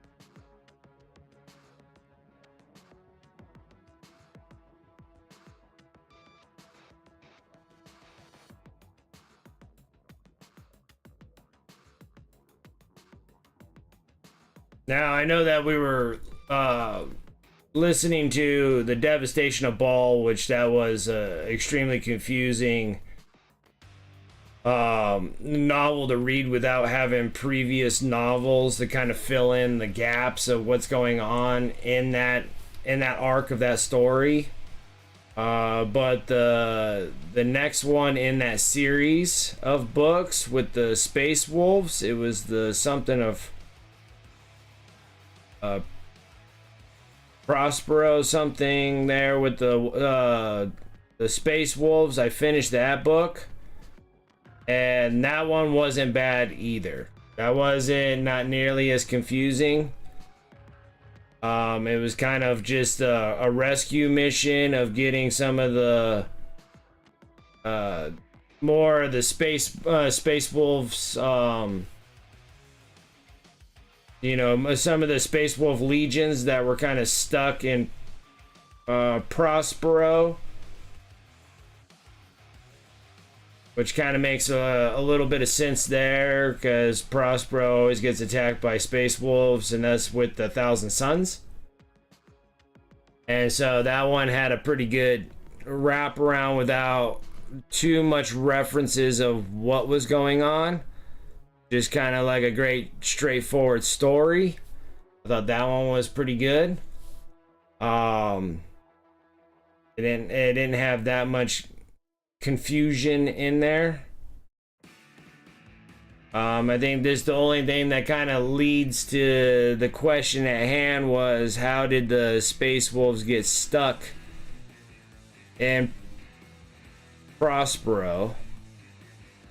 But they said that it was from one of the great battles, and I think maybe the battles back then when they were ordered to by Horus in the 30K world to destroy the Thousand Suns, and that the Space Wolves were deceived by Horus before they knew that Horus was a heretic, and did that on purpose, otherwise they would have never attacked Prospero to begin with. That they thought that, you know, because Horus was the War Master, second none to the Emperor, so whatever the War Master said, they believed that that was, you know, that came from the Emperor himself, kind of deal. Or what they say, the Allfather.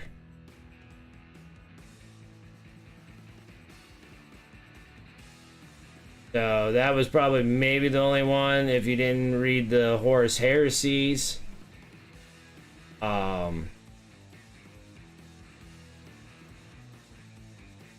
That wouldn't make sense in that book, but everything else relatively made sense in that book. The objective, what they were doing, didn't sidetrack to go onto multiple arcs like Devastation of Baal did. That one wasn't half bad either.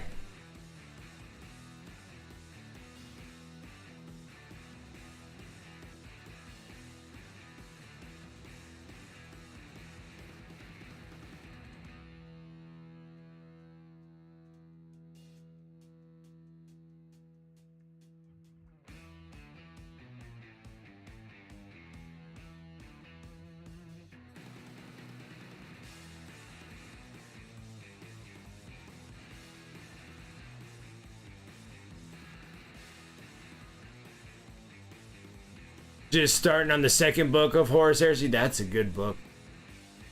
That Galaxy in Flames, maybe that's the third book. What is the second book of Horus Heresy? I remember what the second book of Horus Heresy is. The Galaxy on Flames? The first Horus Heresy was very vague. Horus Rising. It was just kind of implementing what kind of galaxy you're really in and all that kind of stuff.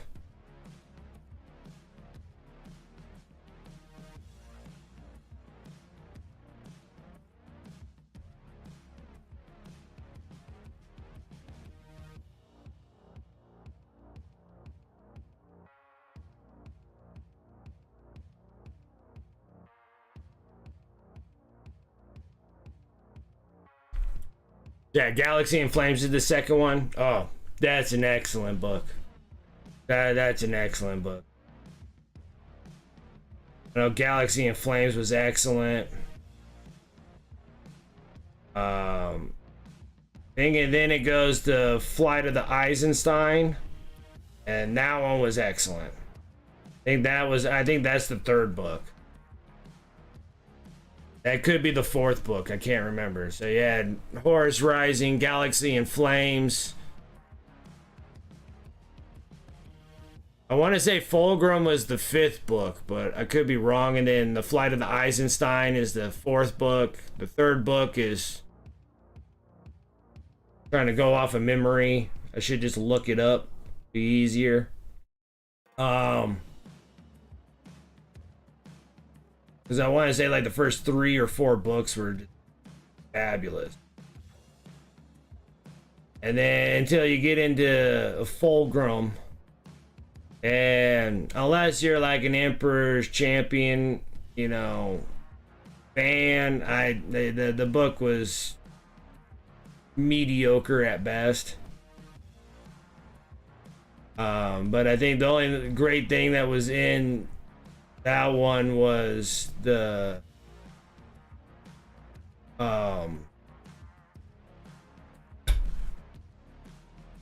having Fenris Manus in the Fulgrim book. And that's the Primarch of the Iron Hands. Iron Fists. Iron Hands. Iron Hands.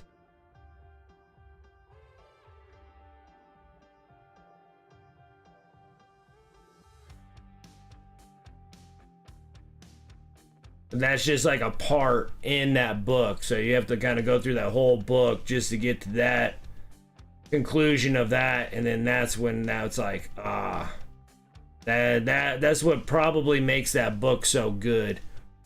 The Fulgrim one. Light Eisenstein third and Fulgrim is fourth. Okay, all right. Yeah, so once you get Galaxy in Flames, it's an excellent book. You'll really like that. Has some great character developments, and then the Flight of the Eisenstein is superb as well, because they have all these great intros to all these characters that you'll start to like. Like, I've always like really fell in love with Loken,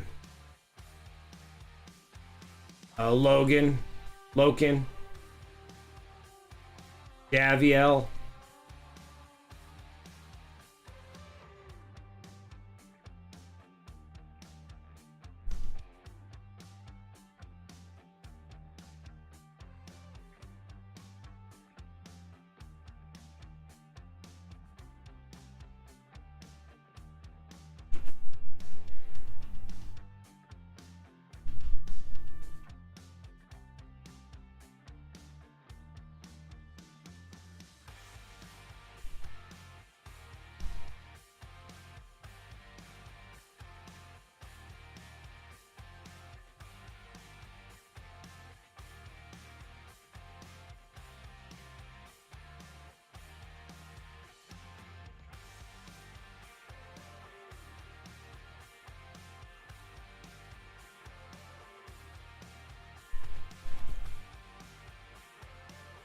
Yeah, you'll start to really like. At first, he was kind of like a hard ass, and then you start seeing him being a little bit more open to the Remembrancers, and then that's when you start seeing a huge change in Loken, and especially when it starts getting into that group of people that are in with the Horus's group, the Lunar Wolves, and it's called the. I always want to say the Morning Star, but it's not called the Morning Star. It's called their little special secret group thing and stuff like that. And then you start seeing like the real true the loyal thing that comes out of Loken, and then his strive and his devastation of his chapter. And yeah, it's awesome. And then Fulgrim's like kind of again, I'm not a big Emperor's Champion fan, but it is cool having Fenris Manus in there for the Iron Hands, and kind of the conclusion wrap up of what happens there. I think that happens in Fulgrim, and then how Fulgrim becomes part of that deal of acceptable to the goddess Slanesh. That's a pretty good.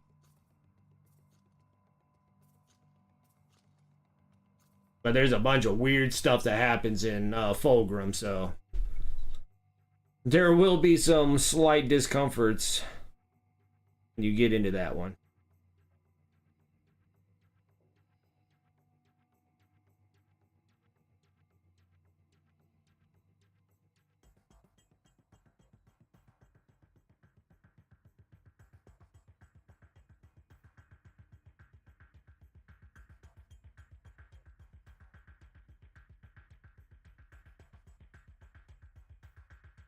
It's like, I think like the Flight of the Eisenstein starts introducing Sigismund. You'll start really seeing his story develop. Same thing with Loken. You see his story development go really well. The character of John Grammaticus starts getting involved later down the road. And he starts out being really confusing, but then he starts turning out being a very intriguing character down the road.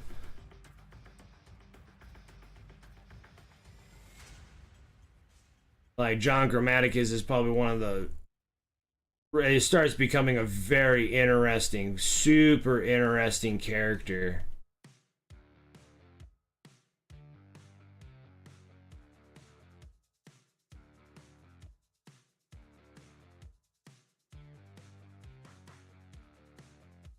And like how special John Grammaticus actually really is. You don't think of anything really that special with him, but he starts becoming a very special character in the Horus Heresy. So he's a great character development that happens with him. Sigismund with great characters from him as well. Character development. How he kind of became like what he is.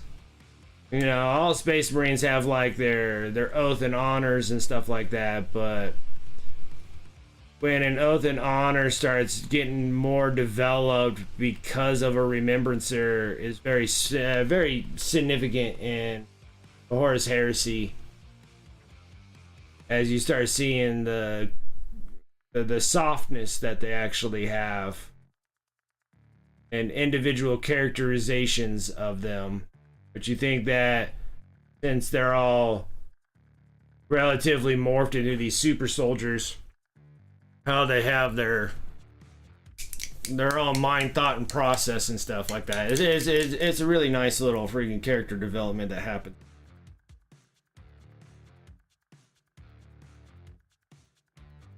Then you start dealing with like some of the word bearers and you're just like, oh my goodness.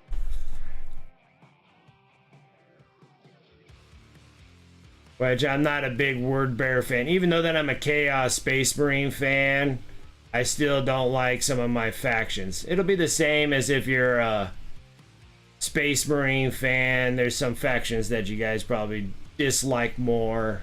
I don't see a whole lot of Space Marine fans that they're normally fan of one or two of the chapters, but they don't particularly like some of the other chapters. That's understandable. And the same thing happens in Chaos Space Marines too. You start realizing like which ones that you like the most or attach yourself to more, and the other ones where you just don't particularly care for them as well.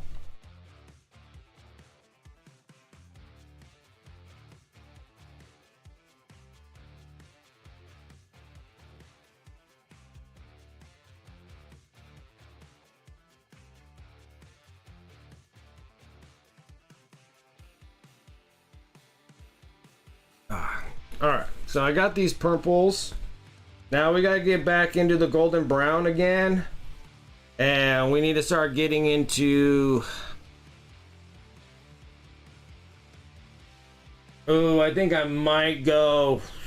I don't know if I want to go blue or go up into turquoise.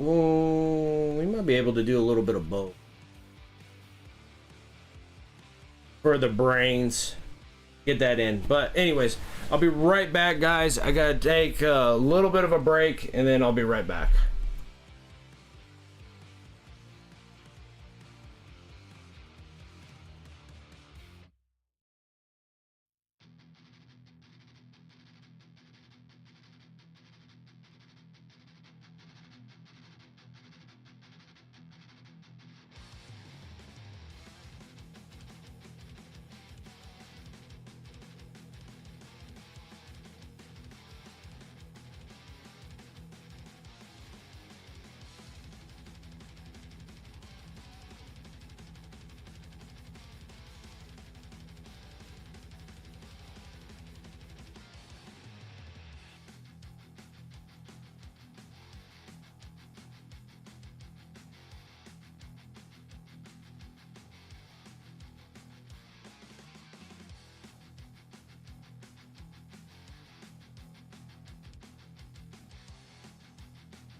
Alright, I'm back. Game. Do this.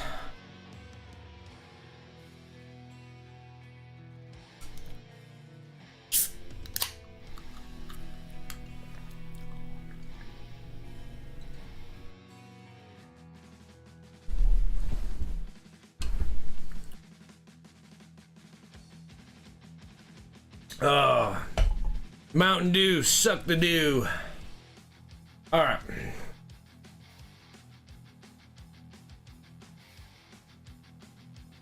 Okay, so now we got that. We need to get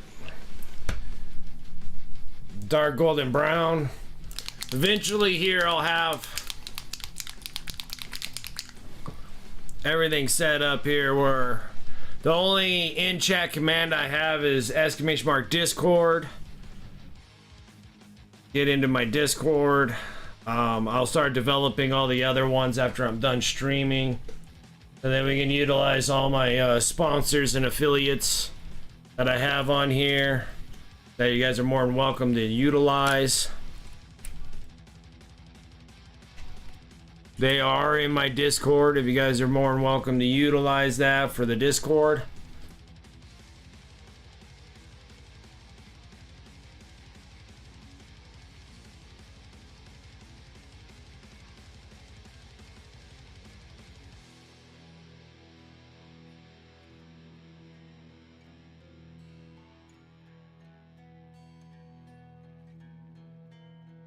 Glad I didn't think that.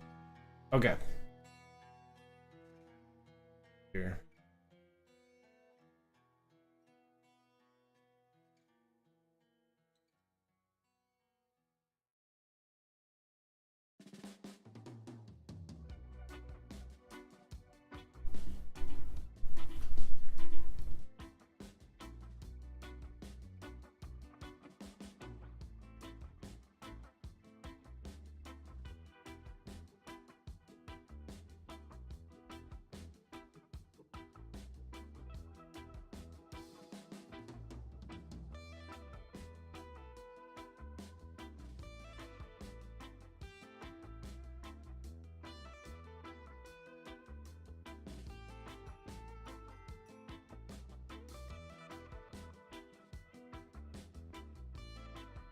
And Rosie, when you're a Dark Angels fan, so I think you would really enjoy the Dark Angel series out of the Horus Heresy.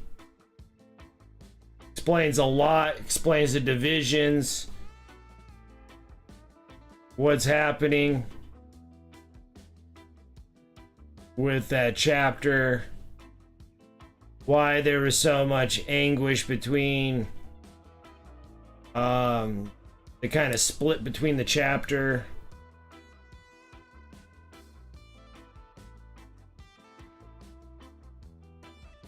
What makes them a little bit more traitorous and stuff like that. It's really nice to see those. And then I think it's like in the third connection, the third book that's kind of based on the Dark Angels that will explain a certain thing that was happening with Perturabo and him on a certain planet.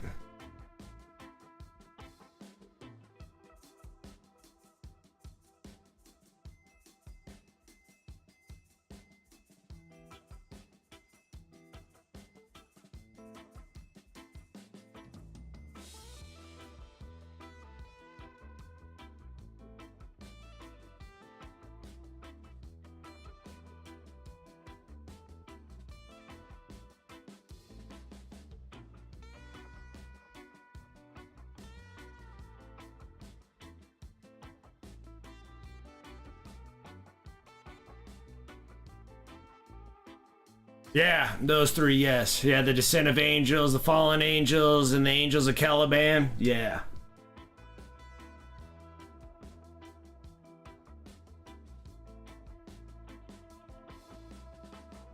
Yeah, and then like you can almost probably just cliff note if you can through Fulgrim Then it'll kind of give you a rundown without listening. Unless you're like really into Emperor's Champion and you really want to know about what happens to Fulgrim. And then like the biggest part in that, well, the part that I liked out of the most out of Fulgrim was the Ferrus Manus part. Ferrus Manus part for the Iron Fist was in Fulgrim.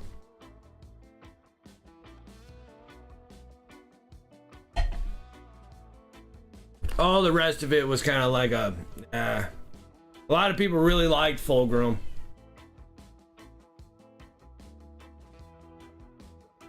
Because then I think after Fulgrim, I think it goes into Descent of Angels. No, maybe it doesn't go into. Now I don't know what book 5 is. I need the Horus Heresy list.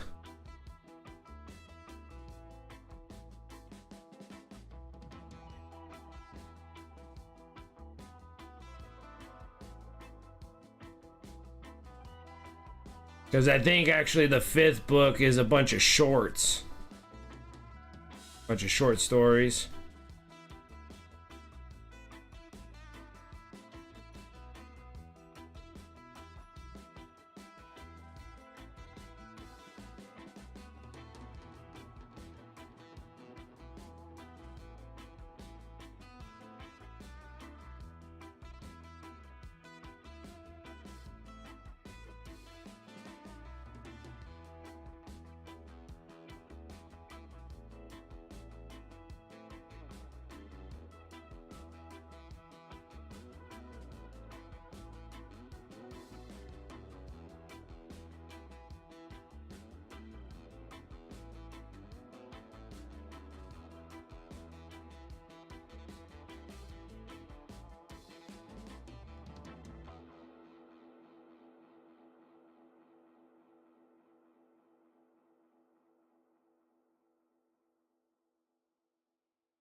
Alright, back to the big boy here.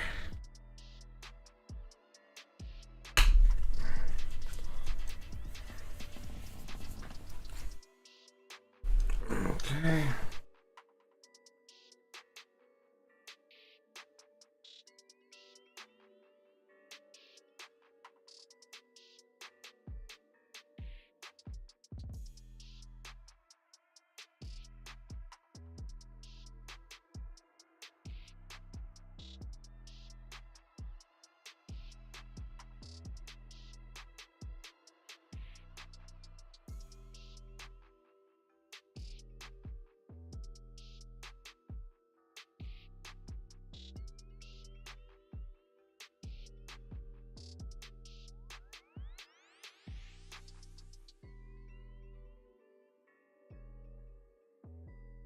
Almost thinking that I should change either this black or purple.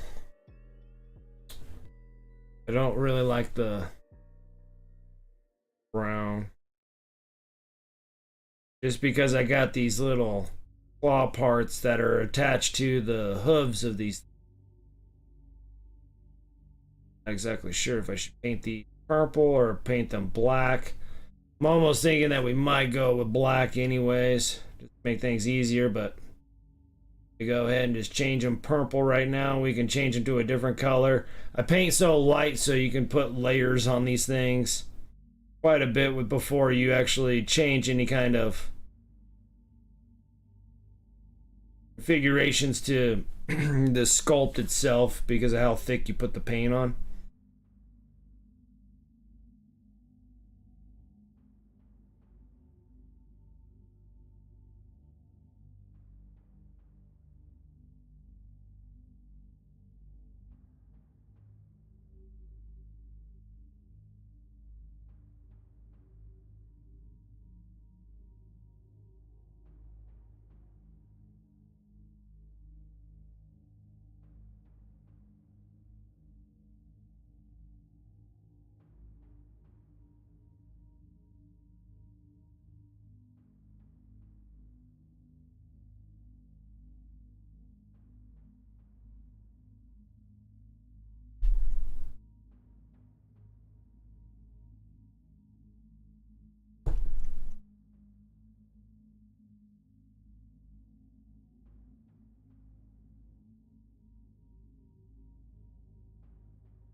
Yes. I do work tomorrow.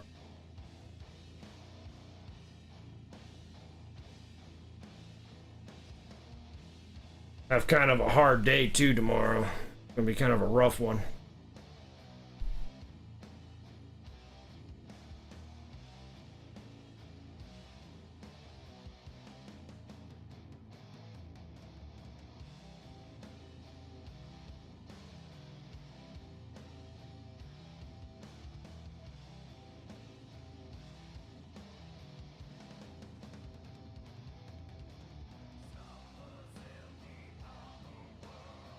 Then it looked like I was gonna have possibly some time off, but it looks like the weather ain't coming like it was supposed to.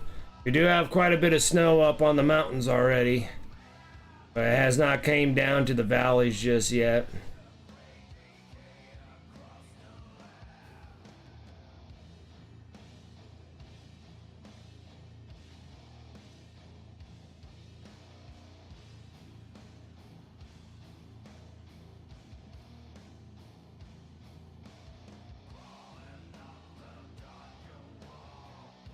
But first day I actually have some shakes. Normally I'm not this shaky.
See if I can actually block fill all of these spikes. There's 1,000 spikes on Tyranids.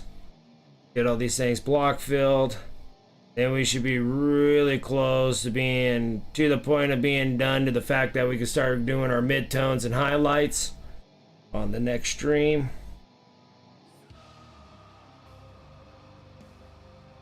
Keep everything really basic until I'm actually ready to actually go into midtones and highlights, since I only stream once a week on YouTube Live. Okay, unless I do have snow days, and then snow days I will actually stream back up on YouTube again, just so I can get the videos up and going on there. Maybe make some shorts. I could probably do some shorts with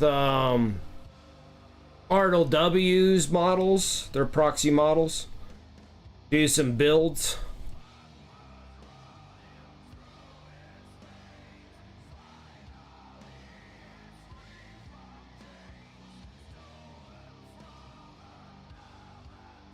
I think recording some builds will be relatively easy. Do like builds with RLW. I need to build the creature caster ones.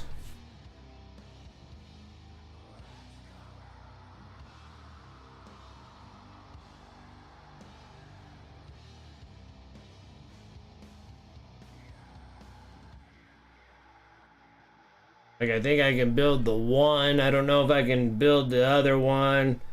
I just don't know how picky YouTube is about what kind of art I'm going to be doing. Because one of the creature casters has a little bit of, you know...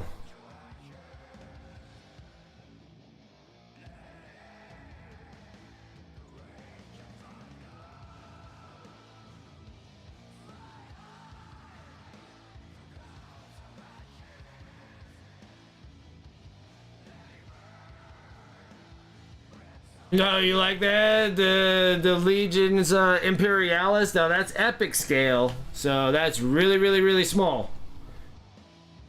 Like, if you're already having troubles with Space Marines and everything else, imagine painting them the size of the Space Marine leg. Like, that's how big they are. They're itty bitty. They're tiny. As you guys say, there's 5 Space Marines per base, and I think they fit on like 50mm bases.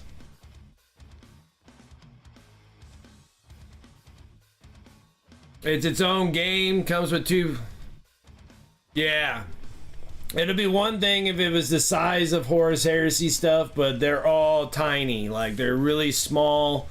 Like, they're warlord titans. The Warhound titans, like the things that you get from Forge World that you pay like $2,000 for, are the size of the Adeptus what is it called? The Adeptus Titanicus models. They're like the size of Titanicus models. And then like the Leviathans are probably like the size of your Terminators.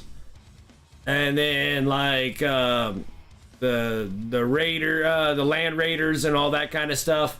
They're like the size of Hot Wheels.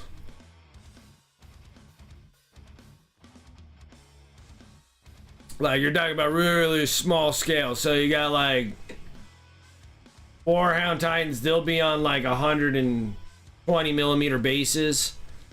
But then everything else will get smaller and smaller.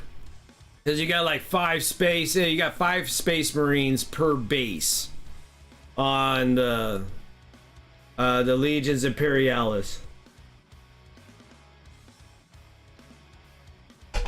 For the epic scale stuff, so I'm not real too interested in it. Not my thing. I know there's a lot of people that do like them.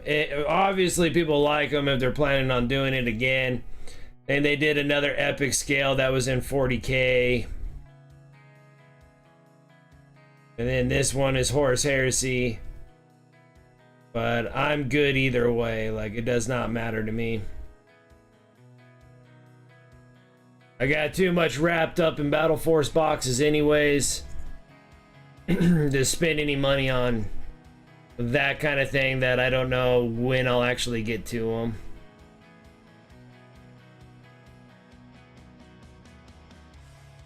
Because they're not anything that you can use for Horus Heresy if you're planning on doing 30k.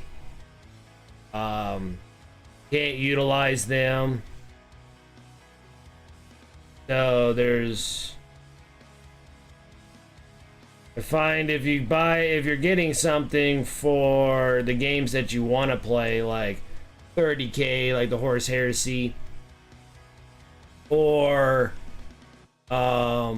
you know, like 40k or Age of Sigmar, is getting boxes that can somewhat go to those games. When they're making its own standalone game itself, that's where, and they're making them so small. I mean, they're so tiny, but I mean, there's a lot of people that are in that kind of stuff too, because if you're in like Black Powder,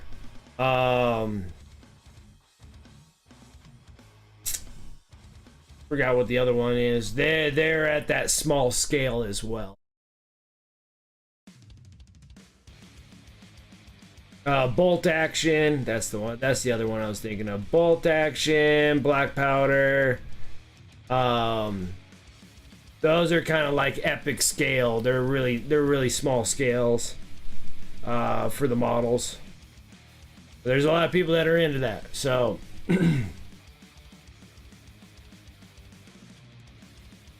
has a little bit of flavor for everybody.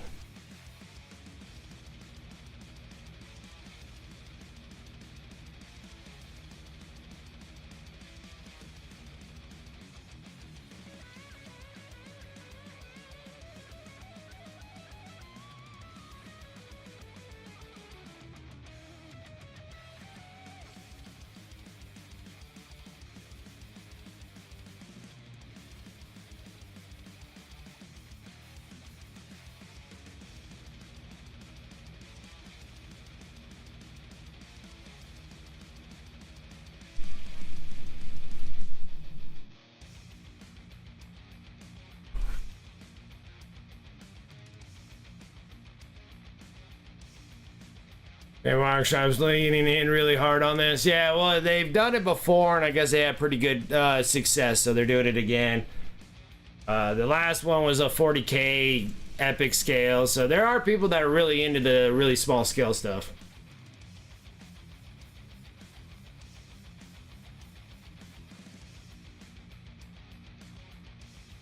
It'd be kind of you'd be surprised how much people like it, because that's why, like, Adeptus Titanicus, like I would like to do Adeptus Titanicus, like a smaller scale of the knights. That looks like it'll be a lot of fun. You know, they have the aeronautical imperial aeronautical, those are with the planes, and those are on like epic scales too, so they're like really small as well. So there is a lot of people that are into the smaller ones, I guess, maybe because maybe it goes by a little bit faster painting them, so you're not painting a big Norn Emissary like this, you're just painting a little tiny thing and playing on a much smaller scale.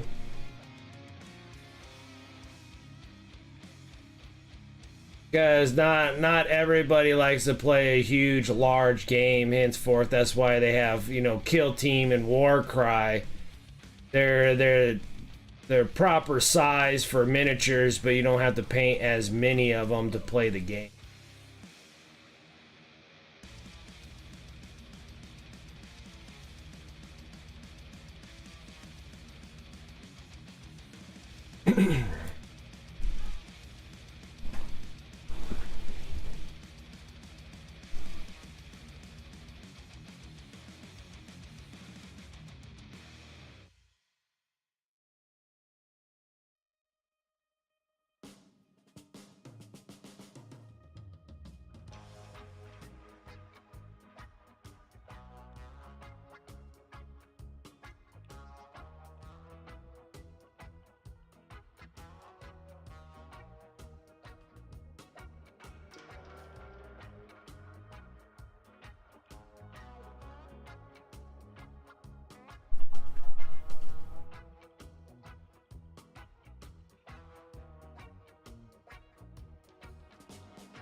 And like I like playing like large scale, big tabletop games. I really always enjoyed those. But like me and my son, you know, my son likes playing the Warcry stuff. He really likes that. So that's why we have our two little factions there that we pick from to do what we're supposed to do. And he really enjoys those.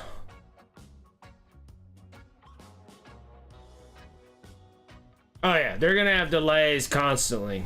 They're having the popularity of Game Workshop games substantially increased during the lockdowns for COVID. And I think it's actually did Game Workshop a big deal. Because people are stuck at home, and what do? Play board games. Well, there's got to be better board games than Monopoly, right?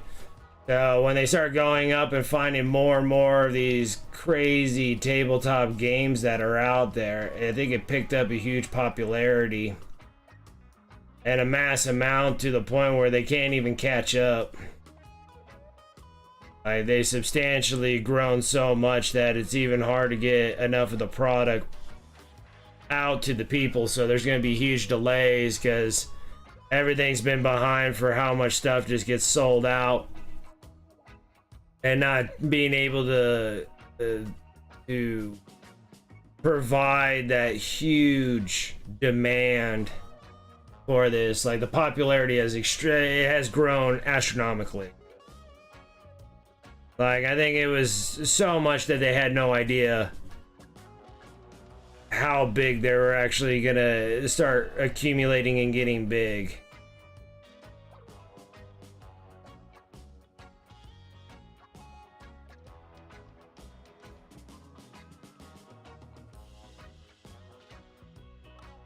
So the delays happen, and then plus everything that happens over there of where they get their materials, their books. Like, I know their books come from China. I know that a lot of things getting products and sources go through that the Suez Canal to get products from that side of the world. So with anything that gets interfered with, that makes things really difficult.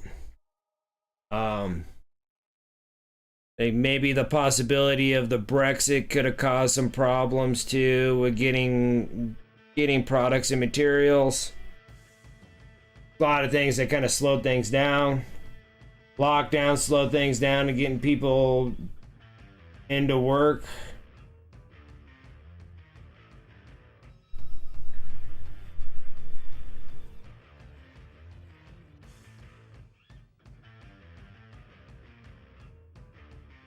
And then just this massive, huge demand for product.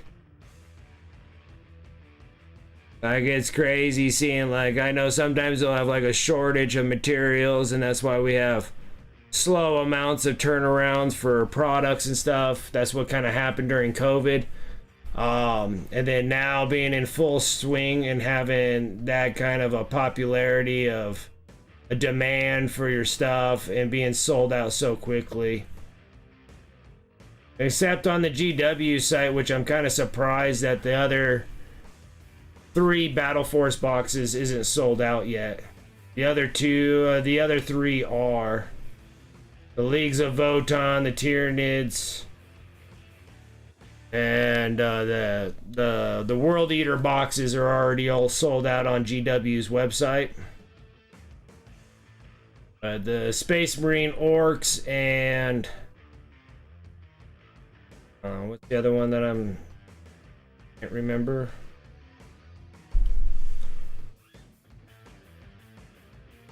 Space Marines, Orcs. What's that other box?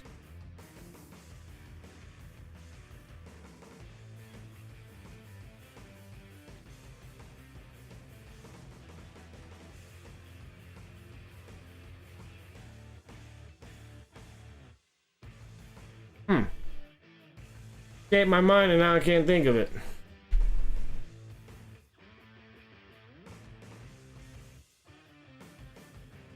Yeah, but they always do 2-week pre-orders on their Battle Force boxes. It's always been a thing like that. So they always do 2-week pre-orders. It's just crazy that they added the epic scale Horus Heresy box during a time of a 2-week pre-order on the Battle Force boxes.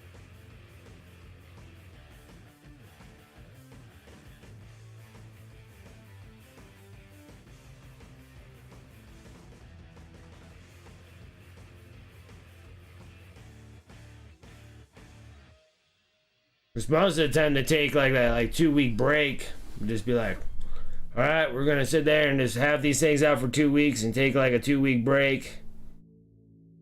Then they just laid that thing out right on top.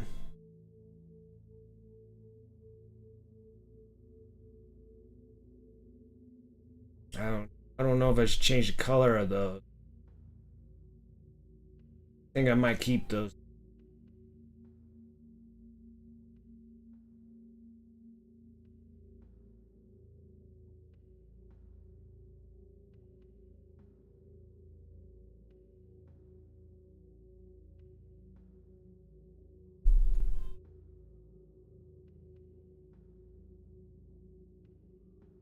Are they already sold out of the other ones? I know when I first checked this when I first started.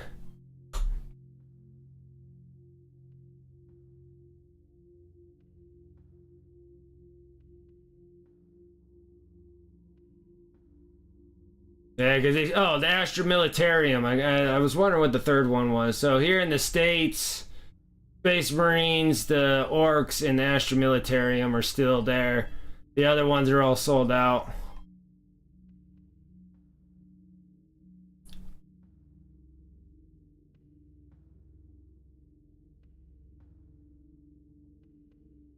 And they still have the Slaves of Darkness and the Soul Blight Bleep Blops.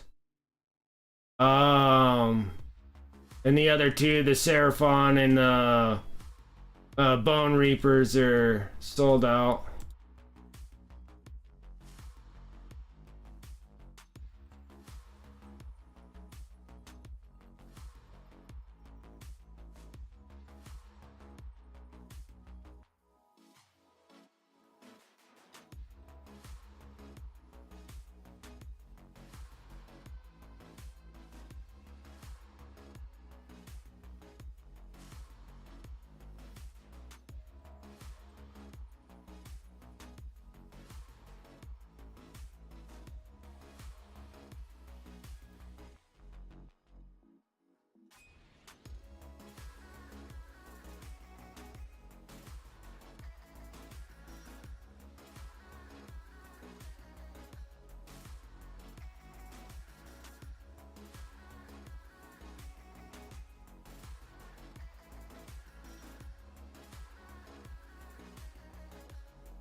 And it'd be something else if they added more Battle Force boxes like they did last year.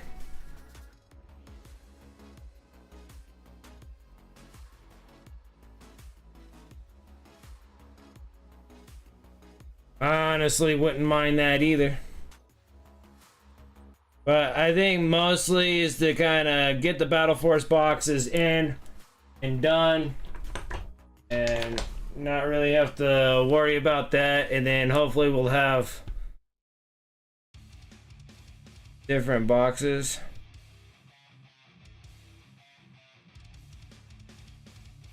Can't get the. Do I have any tweezers in here? I grabbed all my tweezers.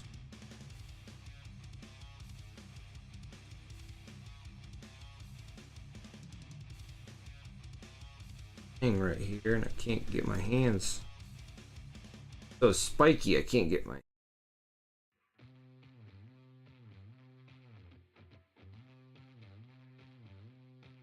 fingers are too big. Oh, there we go. Got it. But yeah, it'd be cool if they actually added more Battle Force boxes, but it'll be alright if they don't either, and then start progressing further into releasing different box sets, not just Battle Force box sets, but because like spring for the Death Guard boxes, or Death Guard, sorry, spring for the Dark Angel boxes, because that'll give a little refresh, and then the intro to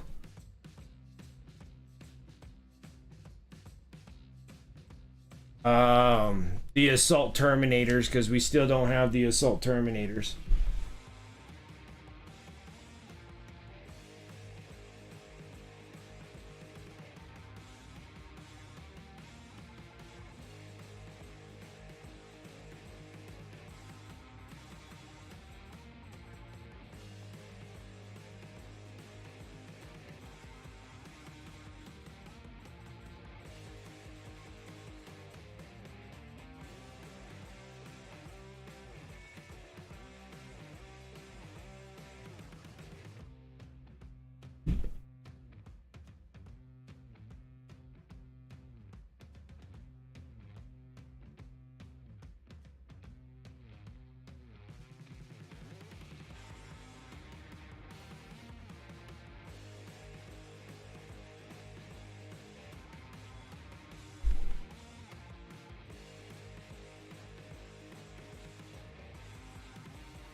And this dude has so many spikes, claws.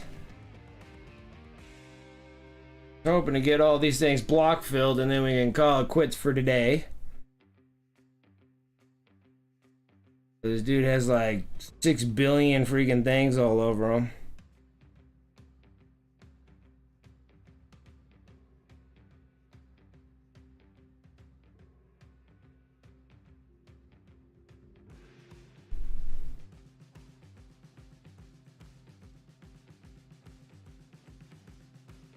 Crazy.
Word.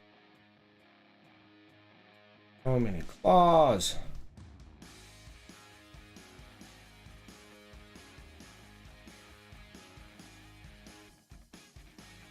My Tyranids need to have 6 arms. Come on now. All these claws everywhere.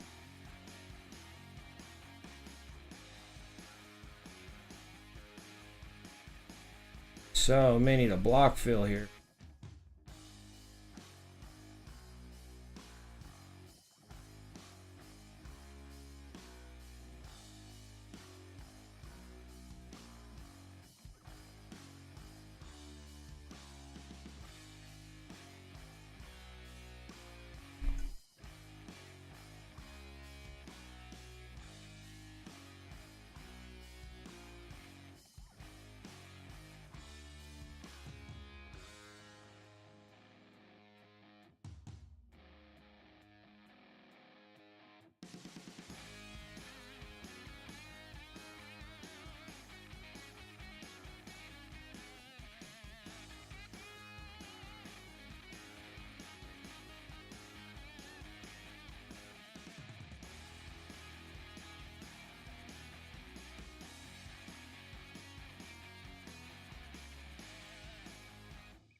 Made some progress there. Not a whole lot, but I made some. After I'm done block filling this, I think I might call it quits for tonight. For today. This afternoon. Spend a little time with the fam. Build some models while I watch TV or something. That's mostly what I do for building process. I never sit just to watch movies. I'm watching TV shows or whatever, but I'm building while I'm doing it.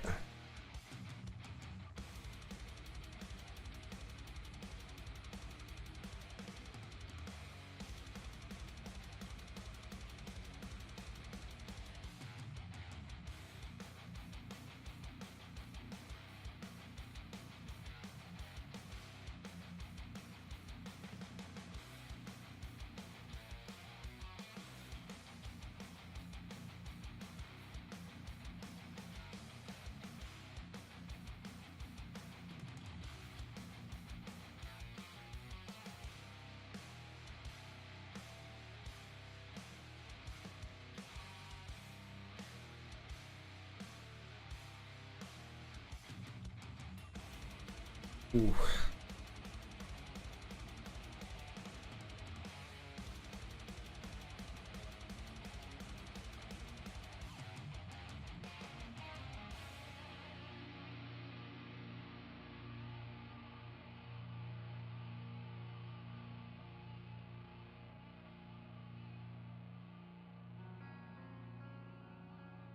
It's like they have like these hard thing that goes right over here. Makes me feel like I need to color those differently, but I'm gonna have to think about that before I tackle that. Last bit of spikes here. Right here on the chest.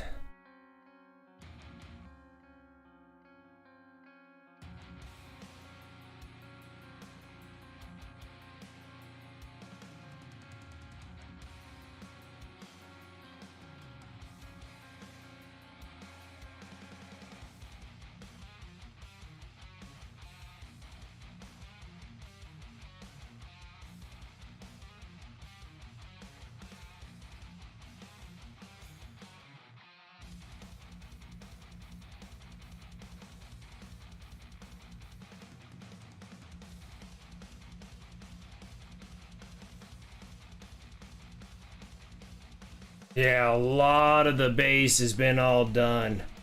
We'll be progressing a lot more on the next time I work on this thing.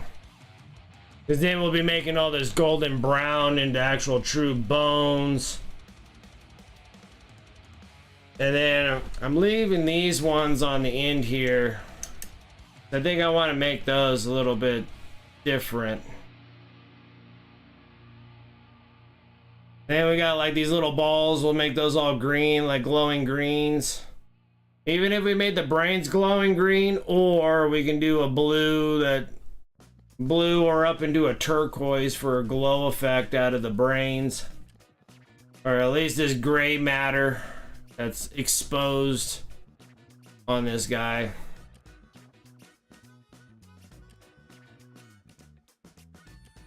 And then I'm gonna have to think what I want to do about these covers. They're like hard, but I guess they're kind of like the rest of the body, so maybe they are kind of flesh toned out.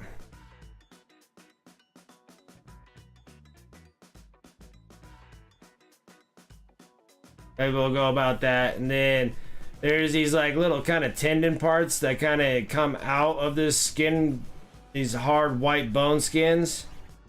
And then there's like this part that looks like they're kind of fleshy. So we might do some sort of form of like a membrane. There's another thing that comes out of these guys that look like they're membranes too. Like right here, like these tendons. They kind of come out. Well, maybe they'll have to stay, but this tendon though is, I don't know. Maybe it'll have to stay that way. Maybe just something that kind of comes out. I think there's a lot of it in between, like here, the joint connections on the arms has a lot of them, where we can kind of change those up. And these like little air vent holes, we can change those colors too. And then we can kind of make those more of the color of the tendon flesh side there, so we might do that. But other than that, they're not too far along. We got like the biggest part of it done is just getting all the block fills of all that purple and everything on these guys. But they'll be pretty stellar once we get closer and closer. And then also I'm almost thinking maybe do the inside where I was kept on talking about these things being like tendons. So maybe we'll actually do those with more of a fleshy color. Inside here, like a flesh tone. The little vents, the joint connections between these. I think that'll work better, and then we'll actually just keep these with their.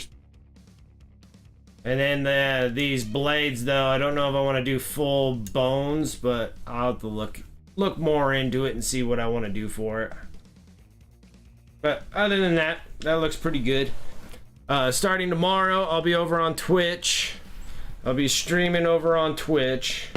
We're gonna be working on the night and get the rest of this night all done on my Twitch, which I need to make sure I make my commands for those as well. So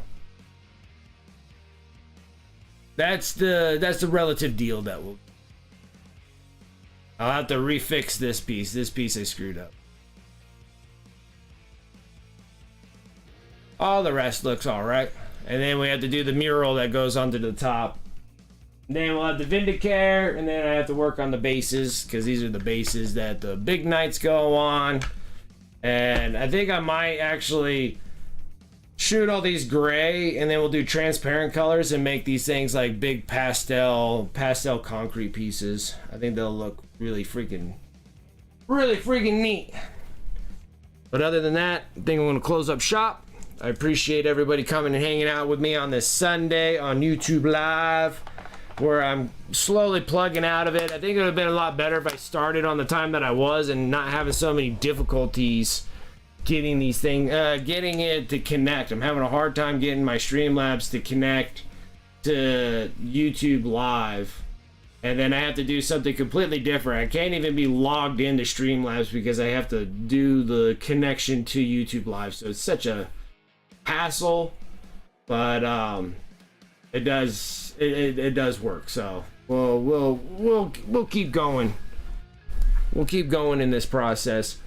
I appreciate it, everybody, for coming and hanging out. I really do appreciate this. If you make sure to subscribe, like, trying to think of everything on YouTube. Subscribe to this channel. like this video. I really do appreciate all of that. And trying to shoot for that goal for 1,000. I need to change this goal thing now. This is the following goal for Twitch, and the red one's supposed to be the following for YouTube, but for some reason it's not working now. I'm gonna have to go back and see what the heck is going on with that. But other than that, guys, thank you so much. I appreciate it. I'll catch you guys tomorrow over on Twitch, followed by the same name, Wicked Minis. So if you guys are new onto YouTube Live, hop over on Twitch and give a follow over there and come and check out and see what I'm working on there. We're going to be doing the Imperial Knights. We just finished the World War II bust. The World War II bust for Veterans Day is all completed.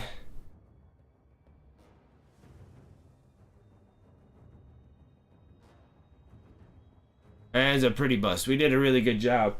Did a real good job on that one. I'm pretty proud of that one.